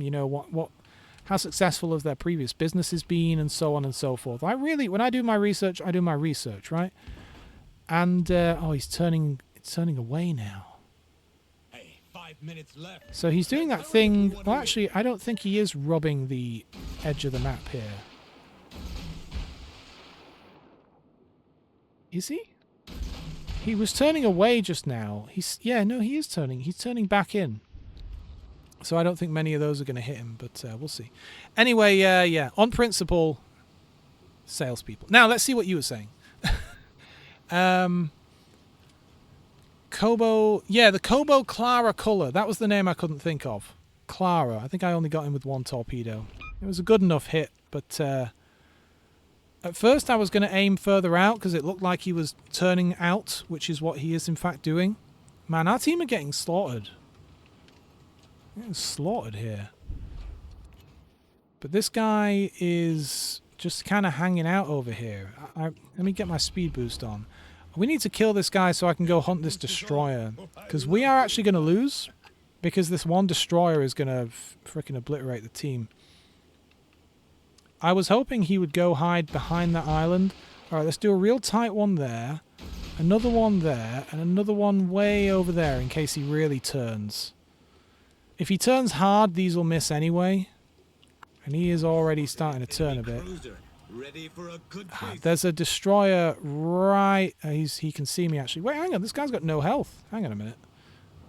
As shit as my guns are, let me at least engage the guy with no health. If I can even hit him. This isn't exactly great. My guns are shit, the aim is terrible, and the enemy can see me right now. And I only have a couple of guns that I can slightly fire. Alright, there we go. Oh, and this guy's just been hit by one of my torpedoes. And there we go. Alright. Oh, hey, Crusader. No, it's not the console version. This is the PC version of the console version of the PC version. It's World of Warcraft. This is the World of Warcraft. Burning Crusade. Could you not tell we were in Ironforge? See, look at my little dwarf down here. No, this is World of Warships Legends on PC.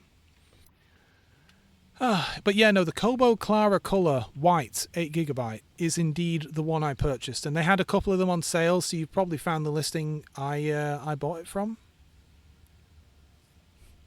Man, you know what, Dan? Speaking of World of Warcraft, I played it, in the mid 2000s when it was really hot and everyone was playing it, and I stopped for a good long while, probably about a decade, and then I came back to it in the mid 2010s. And I wanted to do something fun, and so I was YouTubing at the time.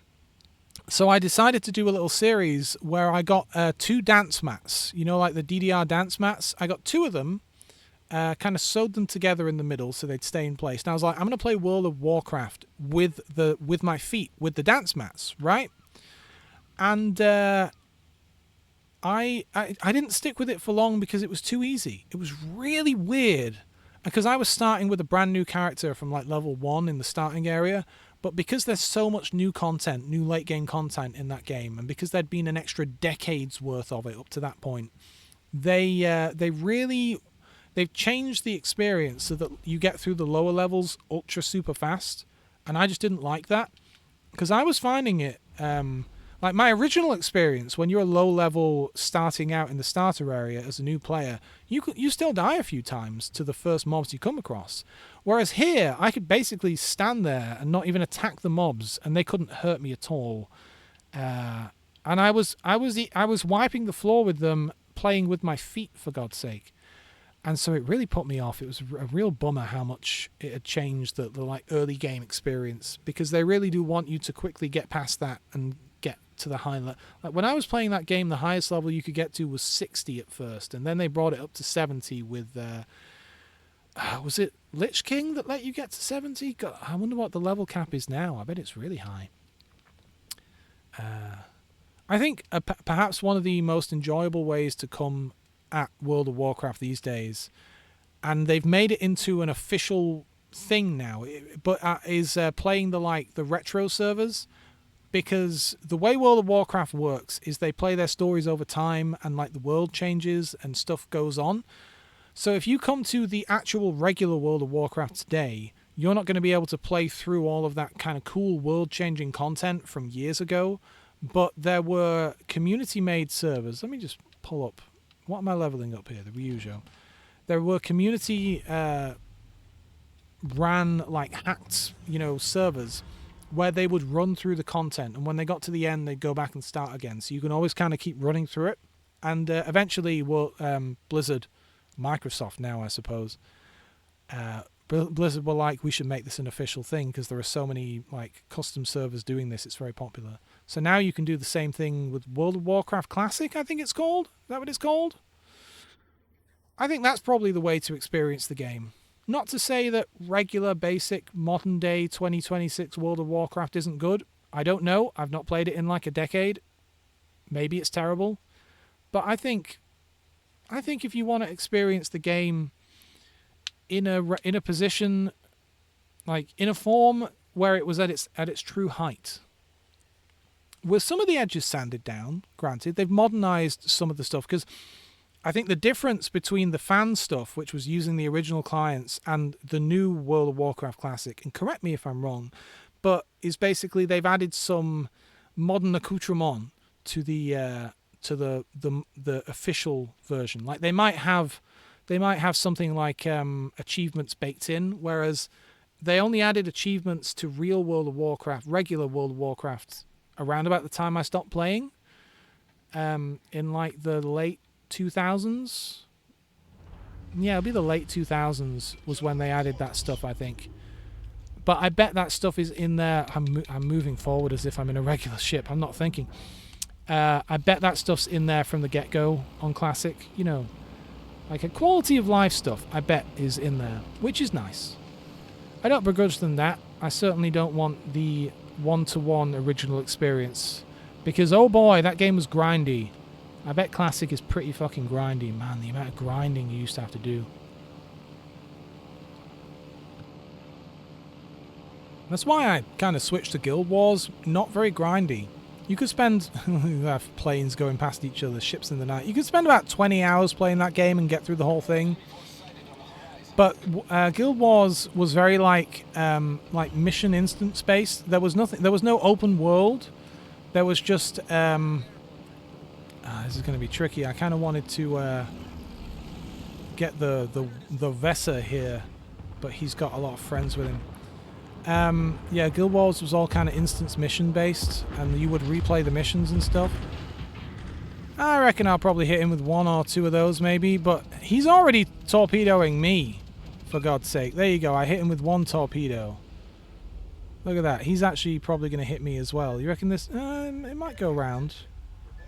It might go round. Yeah, it went round. Okay. Anyway, Guild Wars was good. Guild Wars 2 went open world. And Guild Wars 2 was a pretty good game as well. I think if you want to play a hot, popular, somewhat modernized MMO these days, that Final Fantasy game, I forget what it's called, Final Fantasy 14 or 13 or something, I've always consistently heard good things about it. Actually, Elder Scrolls Online is good. That's actually a pretty good one, especially if you like the Elder Scrolls universe. That's a solid MMO that's still going, that's still popular and still enjoyed by the fan base. If you like the Elder Scrolls universe, you'll enjoy that. Let's just try getting the Fuso here. Or even the aircraft carrier, because it turns out he's here. Yeah, maybe we'll try him again. He dared to fucking torpedo me. Obviously, you've got EVE Online as well. I don't know if I'll hit, but I'll try that. Let's just get my planes back. I don't love that there are 2 destroyers up north of A trying to sneak around the back. Let's just slightly change course here so that I can go south. Ah, I guess I didn't get any hits on that guy. Shame. Yeah, you've got EVE Online, but that's a whole different... I mean, it's an MMO, but it's a very unique kind of MMO. I guess you've got... yeah, you've got Elder Scrolls, Guild Wars. You can still play Guild Wars 1. Actually, I think they brought out an updated version of Guild Wars 1, didn't they? I think they did, or they're going to. Maybe. It'd be a good a time as any to get back in. And Guild Wars 1 was a, you know, buy it once and you don't have to pay a monthly fee thing, which was great when you're a teenager and don't have the money to pay a monthly fee for something. That was a great game, man. That was a fun game. What's the other current MMO that it's gone out of my head? There's the Final Fantasy one, there's the Elder Scrolls one, there's World of Warcraft. What's the other one? I don't think I'll be able to hit this this destroyer. I'm very bad at hitting things, and destroyers are tiny. But I'll have a go. Dr. Pepper, what's the worst that could happen? I just straddled him slightly there. It wasn't that great. Can I come around for another pass? There's a lot of ships around here though. I don't have much fuel left. Alright, I can come around for another pass here. Oh, I think he's stopping. I'm assuming he's moving at speed and he's not. Well, that's not great. Alright. Now let's start moving forward. God, the enemy's about to win. I've got 1 torpedo hit so far. Not going well for us. I feel like there's another MMO still. Oh, fucking RuneScape. That's probably the one I was thinking of. RuneScape. And obviously RuneScape, old school RuneScape. You know? I guess technically it's 2. Because you've got old school RuneScape, but you've also got like the one that they've kept making over the years with the modern graphics. But as with so many things, old school RuneScape is, you know, the popular one. Look at that, they've got 4 destroyers. They had 5. It's a very destroyer heavy match. Their aircraft carrier's all the way down there now. I probably should have been moving south earlier, but screw it. I don't think I'll last very long here. Yeah, RuneScape was fun. I just don't want to play grinding heavy MMOs anymore. Ah, the grand old Duke of York.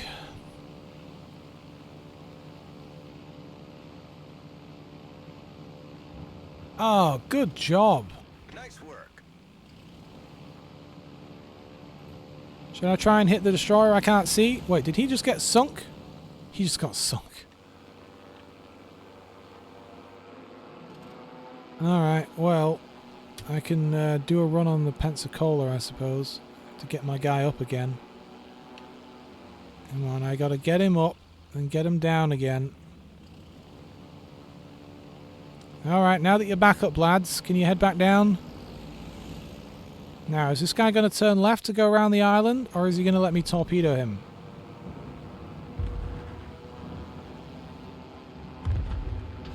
I don't think those are going to hit. He's turning. I need to head south. Those destroyers are going to be coming for me. Oh, they're coming alright. That Fuso is still in very good working order. I'm not a fan of that. It's just me and 2 destroyers now. That's great. It won't be me for much longer, I tell you. Alright, maybe the cruiser? They seem to be busy down here dealing with the cruiser. If I'm to get any help from them at all, I'm going to have to deal with this cruiser so they can wrap up and come north. At least we know where he is. He'll be in that smoke. This has been a fun little stream. It's been this. I've appreciated you guys hanging out. It really cheers me up. It always does. Always cheers me up.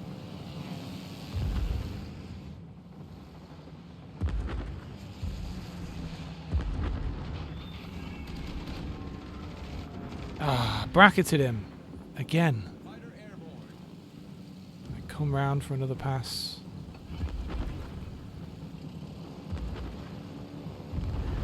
with what planes I have left. Alright, let's get a bit closer. He's not moving at the speed you'd think he would be. I bracketed in him again. Look at that. 2 bombs either side. We've been spotted.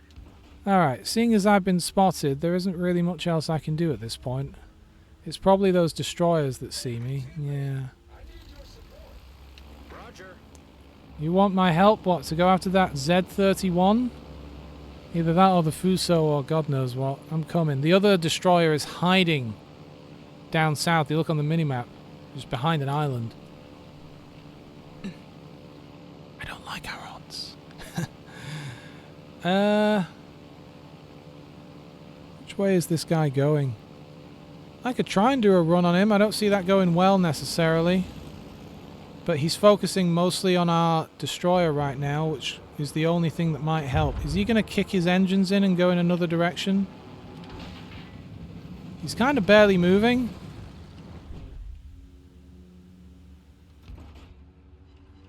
I hit him with 2 torpedoes. Didn't sink him. Requesting support. Yeah, this guy's never going to reach me. See if I can hit this guy. Now that the Fuso's got an eye on me, he's going to frickin' obliterate me. Look at how much health my guy's lost in a single volley. I'm never going to take this guy out. Ah, he didn't turn hard enough. Come on, plane's back. I'm launching some torpedo planes before I sink. Well, I can't say good game anymore. At least I got my planes in the air. Alright, where are we going? Where are we going? I got 4 planes. I don't like this guy's odds. I'd love to go and just get a few shots off on the Fuso. But my planes are already being hit. I don't think this is going to help me very much. I guess I'll just have to try and do a run in on this cruiser. I don't even know if I'll hit him. Ah, he's turning into me. With my 1 remaining... Oh, 2 torpedoes. Nah, he's gonna... Oh, there you go. What? What? I think it must have not armed in time because it went under his bow and didn't go off. Oh, well. Well, good luck to this other guy. Oh, back. Let's see. Well, I've been streaming for 3 hours. Maybe 1 more match. I gotta rest up my back. I can't give myself a bad back again. Streaming. Oh.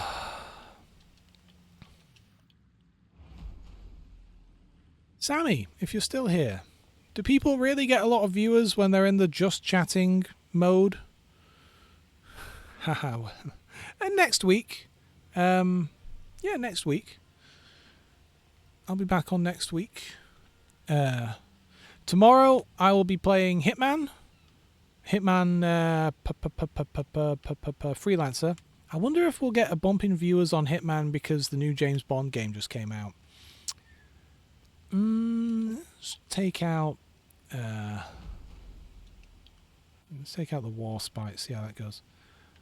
Oh, come on, select. There we go. And then next week, it's been like 2 weeks since I played Helldivers, and Helldivers has actually had an update. First off, they finally fixed the issue of not being able to climb over like knee-high obstacles. Finally, the thing that they broke 2 months ago and didn't fix. But they've also added a bunch of like graphical back-end stuff, like they've added DLSS and FSR and all that kind of stuff.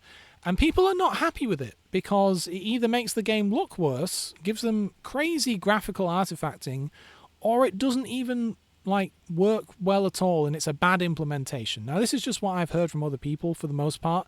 I will say that I use DLSS in a lot of games to get some extra frame rate for very little quality loss. Sometimes even you can't even tell a difference, which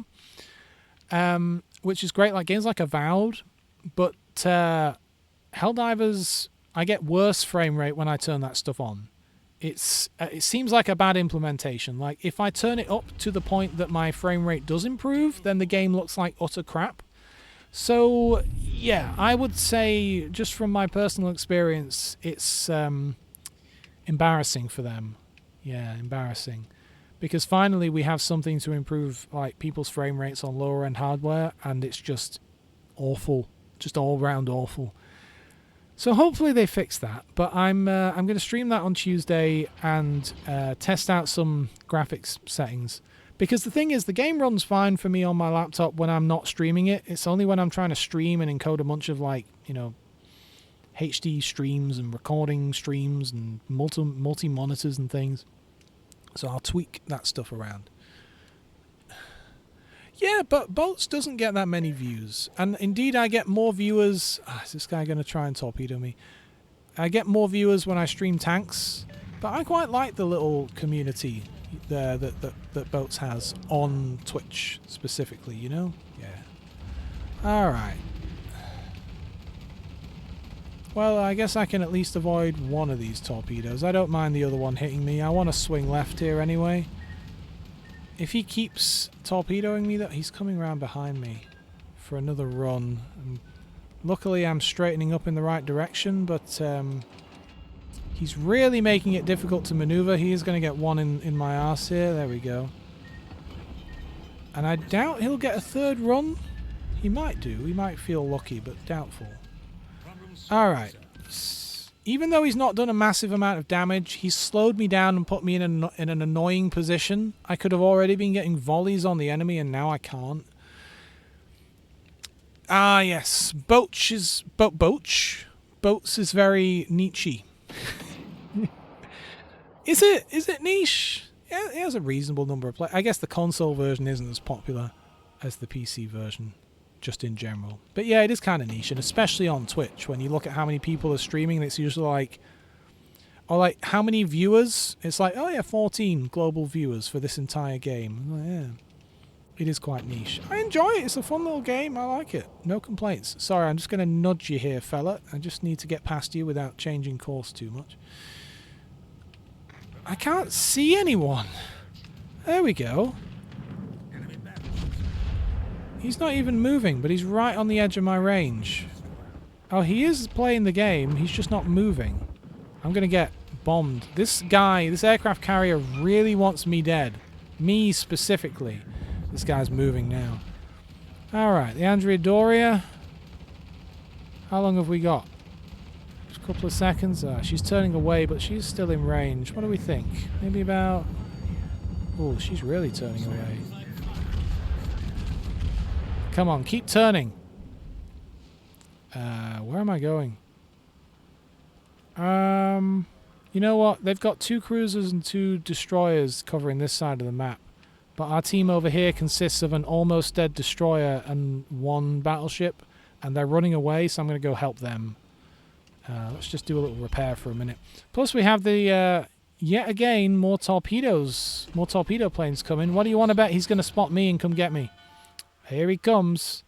So I have to turn south, which I wasn't planning on doing. Lovely. Can I at least... the Mackinson's just out of range. What's he doing? He's turned around. The torpedo planes have turned around. Okay, never mind.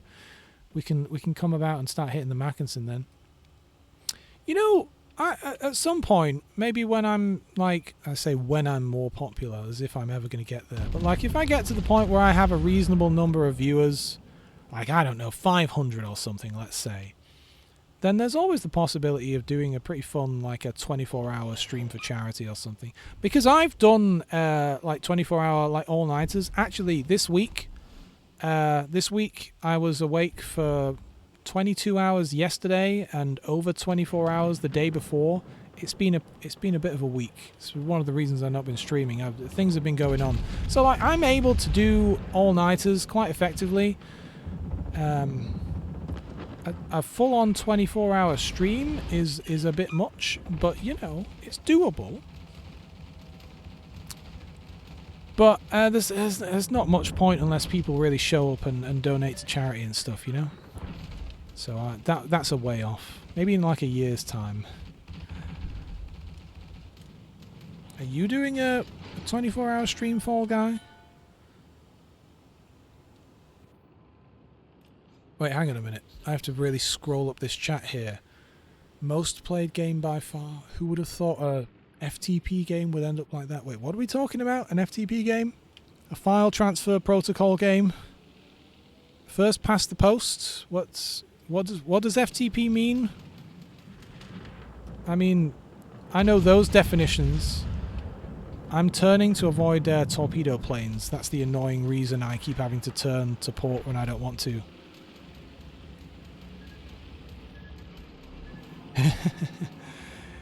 Yeah, it would be a bit of a challenge. I'd make it, I think. I'd make it. I'd have to pretty much... Oh, free to play, right. I'll have you know, Sammy, that's usually spelt F2P.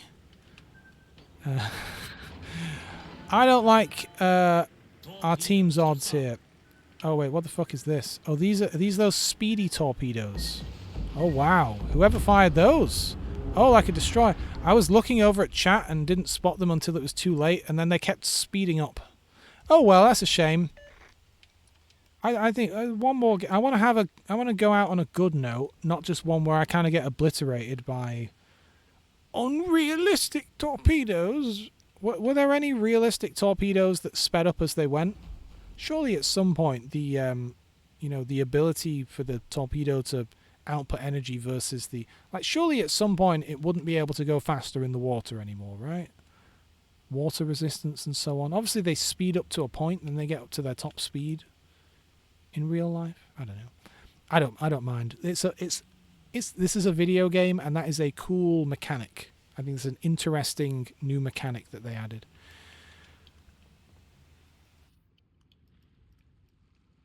Oh yeah, my back's starting to hurt now. I just did a kamikaze, and as fun as it is, I kind of feel like bringing out something where I can fire a bunch of my guns. Maybe the Fiji. Slowly move my mouse across the screen.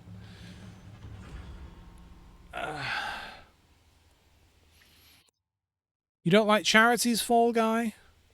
I don't like charities as a concept.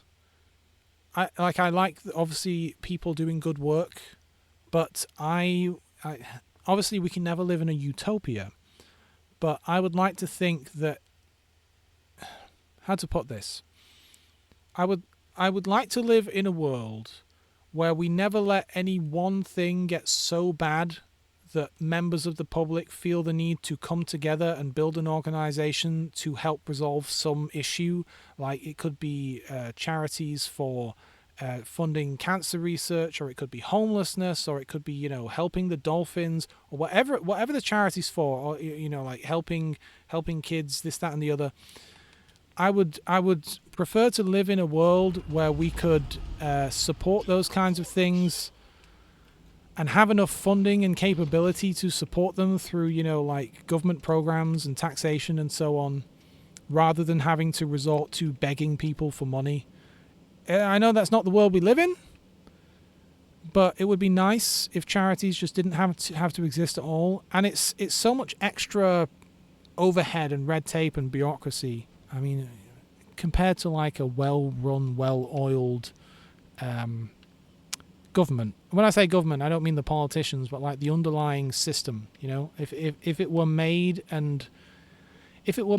lean and well and organized well, then like one well-run national bit of infrastructure to deal with, let's say, homelessness as an example we're all familiar with, versus like 20 different charities on top of whatever the government scheme is, like all with their own separate overheads and like not being able to pool their resources. And it's just from a very zoomed out kind of human looking down at the planet perspective, it's very wasteful, right? There's a lot of wastage there that could be better spent. I know we don't live in such a perfect world where that stuff can be handled as well as I'd like, but wouldn't it be lovely if charities didn't have to exist? So that's why I don't like charities. Man, I don't want to fire on the Amagi here. He's going to kick the crap out of me. Let's wait till he fires at the battleship behind me, and then I'll launch a volley. No, is he? Okay, fine. He's going to turn his guns. 3 ships have just targeted me. Oh, hey, look at this. I'm turning hard to starboard. I'm dodging. I can fire out of my arse. God, there's 3 of them over there. Jeez. They all suddenly appear when they start firing. Thankfully, they all missed. Good old Fiji. She's maneuverable as the Fiji. Plus, she can disappear. Alright, I don't want to turn too hard. There's an island just to my left. I'd love to get another volley off. I'm not doing great in terms of aim here, am I? They're so far away. He's right at the edge of my range. Alright, let's see. Where's he firing? There's only so much one can dodge, to be honest. Oh, he's going back into cover. Dodge them! Dodge them all! Let's play dodgems. Look, Sammy, I was trying to sail into sea. I was trying to sail into this cap, but there's too many of them over here. It would have been suicide. I tried, and when I spotted the Amagi, I was like, maybe I won't do this. But then when I spotted the other 2 cruisers with her, I was like, yep, that's not happening. Oh, man. So nice to hang out with you guys. I don't have much of a social life. It's a bit depressing. I suppose a lot of people don't these days. For a variety of reasons. We have fewer and fewer third places that aren't just the internet nowadays. Alright, fella, you're kind of cramping my style here. I wanted to maybe pull out in front of you and not get shot, but now I have to wing my way around. But yeah. Oh well. Oh, good job. Good job, right. I do want to get on these fellas who are up north here, because they're going to be hammering the Nelson. If I could get close enough to the Nelson, I could give him some smoke. He's also being torpedoed by their aircraft carrier. No one likes the Nelson right now. He's going to get fucked. He's not making it easy for me to help him. Training rooms? You mean like in this game? Because this game does have some kind of training mode, doesn't it? I think I loaded that up for the first time when I was trying to get the PC version of this game set up. And I just needed... Oh yeah, that was it. I needed to set up like where my chat window is and the zoom on the minimap and stuff. So I needed to be in a match to set all that up. But I didn't want to be in a match and be idling while I changed OBS settings. So I found the training mode. But I've never played with it before. Right. If nothing else, at least my anti-air can combine with this guy's to help shoot some of these down. But we are There's like 2 cruisers and a destroyer up here. They may have turned around, but I doubt it. I bet they're still coming for us, and we're about to spot at least one of them. Now, Vanguard, I want to get past you here and swing around. I could lay smoke for him.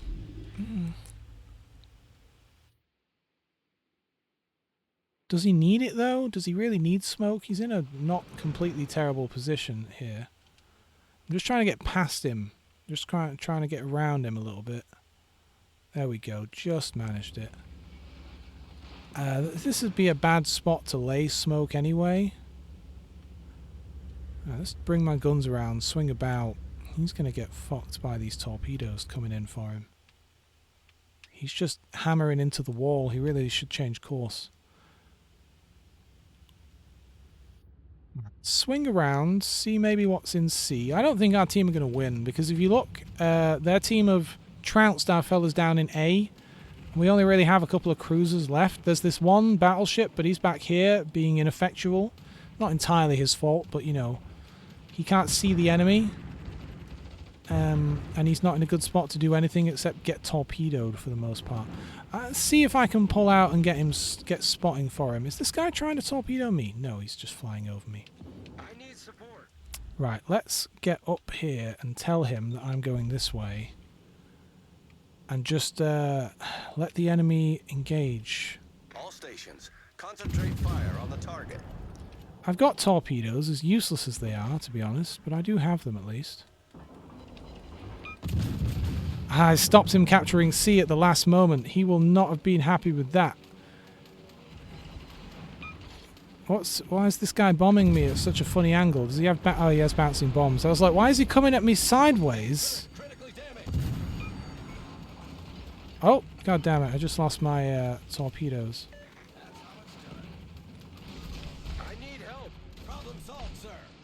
This guy's getting boned, but I was wasting a bit of too much time trying to get him instead of turning away like I probably should have done. Alright, there you go. Come on, finish him off. Our battleship behind me is probably focusing on him. Just in case he doesn't, I will come around and try and finish him off myself. There we go, he's dead. But wait, there is another. There's not a lot I can really do. When I'm in the Fiji, something like this is more of a fighting retreat. Much obliged. Because if I keep doing what I'm doing here by constantly wiggling all my guns in, they're eventually going to get on me and start really tearing me up. So I need to just swing away. Oh, we got more bouncing bombs coming in. At least I'm turning in a good direction, but they've taken out my steering again. It's going to be 6 seconds before I can do anything about that. Ship is on fire. Good It's show. going to be a good game, I'd say. Smoke generators. I'm pretty much done for at this point, so I'm just going to Problem solved, sir. randomly fire torpedoes and run away. Just get myself hidden. Screen set. See if I can stay hidden while I'm shooting. That'd be nice. Now, those bouncing bombs are probably going to come in and finish me off, but that's life. I'll do what I can to help this battleship out while I'm here. While I'm alive, you do what you can in life, you know?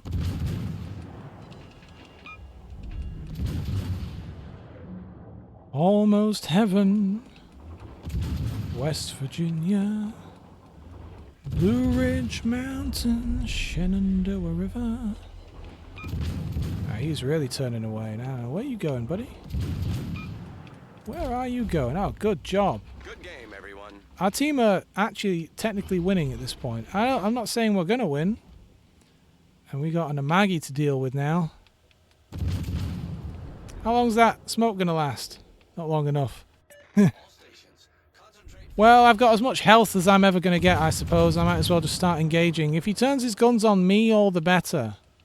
If he turns them on me and ignores the battleship, that just gives our battleship even more time to engage him. I'm going to have to swing around. I'm coming up to an island here. I need to stay engaging. Am I hitting him? Yes, reasonably midships. Oh, he's coming about. The rest of our team seem to be fighting one cruiser down in A. Their aircraft carrier is going to decide this, I think, because he's really been quite good at... Look, he's torpedoing that battleship now. He's really been quite good at doing what he's doing. All right, let's just head up. Let's just level out. He's not firing on me, so I can just broadside him for a bit. Let me try and actually get a good shot on here. Oh, crap, he's dead. All right, well, now I've really got problems. Now I need to turn away from him. And sharpish. Yeah. Now time for the destroyer wiggle. Oh, but he's turning out of my range. Surely... Do you think he'll have longer range than me? He's less interested in fighting me, I think. What do you reckon these torpedo planes are doing? Are they going after me? I'll just send a good game out because I've not been steering like I should have been, and he almost got hit on me there because of it. All right, I can get one more repair in, but he's going outside of my range. My guns don't have him anymore. Where do you reckon the aircraft carrier is? I don't know, up there somewhere. Someone go kill the aircraft carrier. We can deal with one battleship. There's enough of us, but that aircraft carrier is going to really change things. We have one destroyer who's saying no, apparently. I don't know what he's doing. He's in a good position to go after their aircraft carrier. GG. What, you think we've won? I mean, we're winning on points. I think we've probably won. It was looking real rough there for a little while, but I like the Fiji.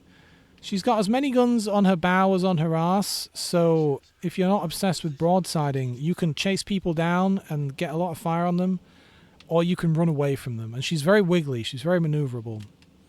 I like it. I like this ship. She's got a little smoke. She's got a few tricks up her sleeve. I like it. Good repairs. Oh, look at the Amagi. Oh, good job. Nice work. Okay, now we've won. Now I'm confident. Our victory's in sight. I got exactly 100 hits. Nice. Alright. Think I'll be able to get up here and capture C in time before we win on points? Somehow I doubt it. That was a vicious aircraft carrier. She was really picking away at us for a while. What was that? What is it? A pabida. Guys, experts, what the hell's a pabida? I've never heard of that one. Is that like a fancy one? They've got fancy camo. They look like they've come straight out of a cyberpunk game.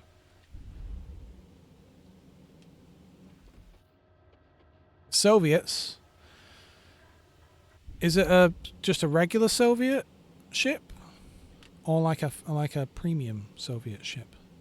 See, this is the problem. They can pick away at us. Oh, I noticed they had skip bombs earlier on when I was like, why are his planes lining up on me to broadside me? That seems unwise. Oh, it's a tier 3 ship. Okay. Maybe I should get one of those. I'd love some skip bombs. That'd be fun. Alright, well, if I spot him, he'll be in range of my guns, and that'll be fun. I just don't want to get torpedoed. Come on, he's not that far away. How am I not able to see him? You're not torpedoing me, are you? Ah, sneaky bastard. Doesn't really matter. Best I can do is just capture C, drive straight at him, and hope I don't get sunk on the way. This is actually one of those kind of matches that sometimes I'll win as an aircraft carrier. You know, there's only a few guys left. They're strewn across the map. By the time they can get to you, you've already taken enough of their health off, kind of thing. Alright, well, if he's skip bombing me, then I guess I have to drive straight at him. And hope this doesn't hurt too much. Ooh, they bounced past me. Nice. I don't suppose I can torpedo you, good man. No? Okay. His bombers are going to be able to make multiple runs at this point, which is just peachy. Alright, so they're over there, swinging around.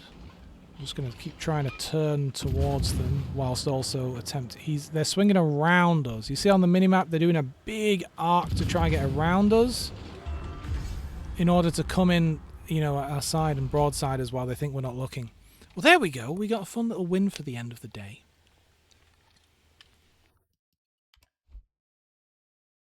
Yeah, their aircraft carrier was second to the top. They were doing the work. It felt painful. Thank you, guys. All right. By the way, how the hell do I change my follower goal? Because it got over 100 and that tripped my goal, and now it's set an automated goal of 110. But I wanted to change it to like 200, and it wouldn't. I couldn't find a way. There was no like edit go. I don't know. You guys are hot streamers. You know how the system works. I think maybe I have to like cancel the automated goal and then add a new one. I don't know. I couldn't be bothered to work it out.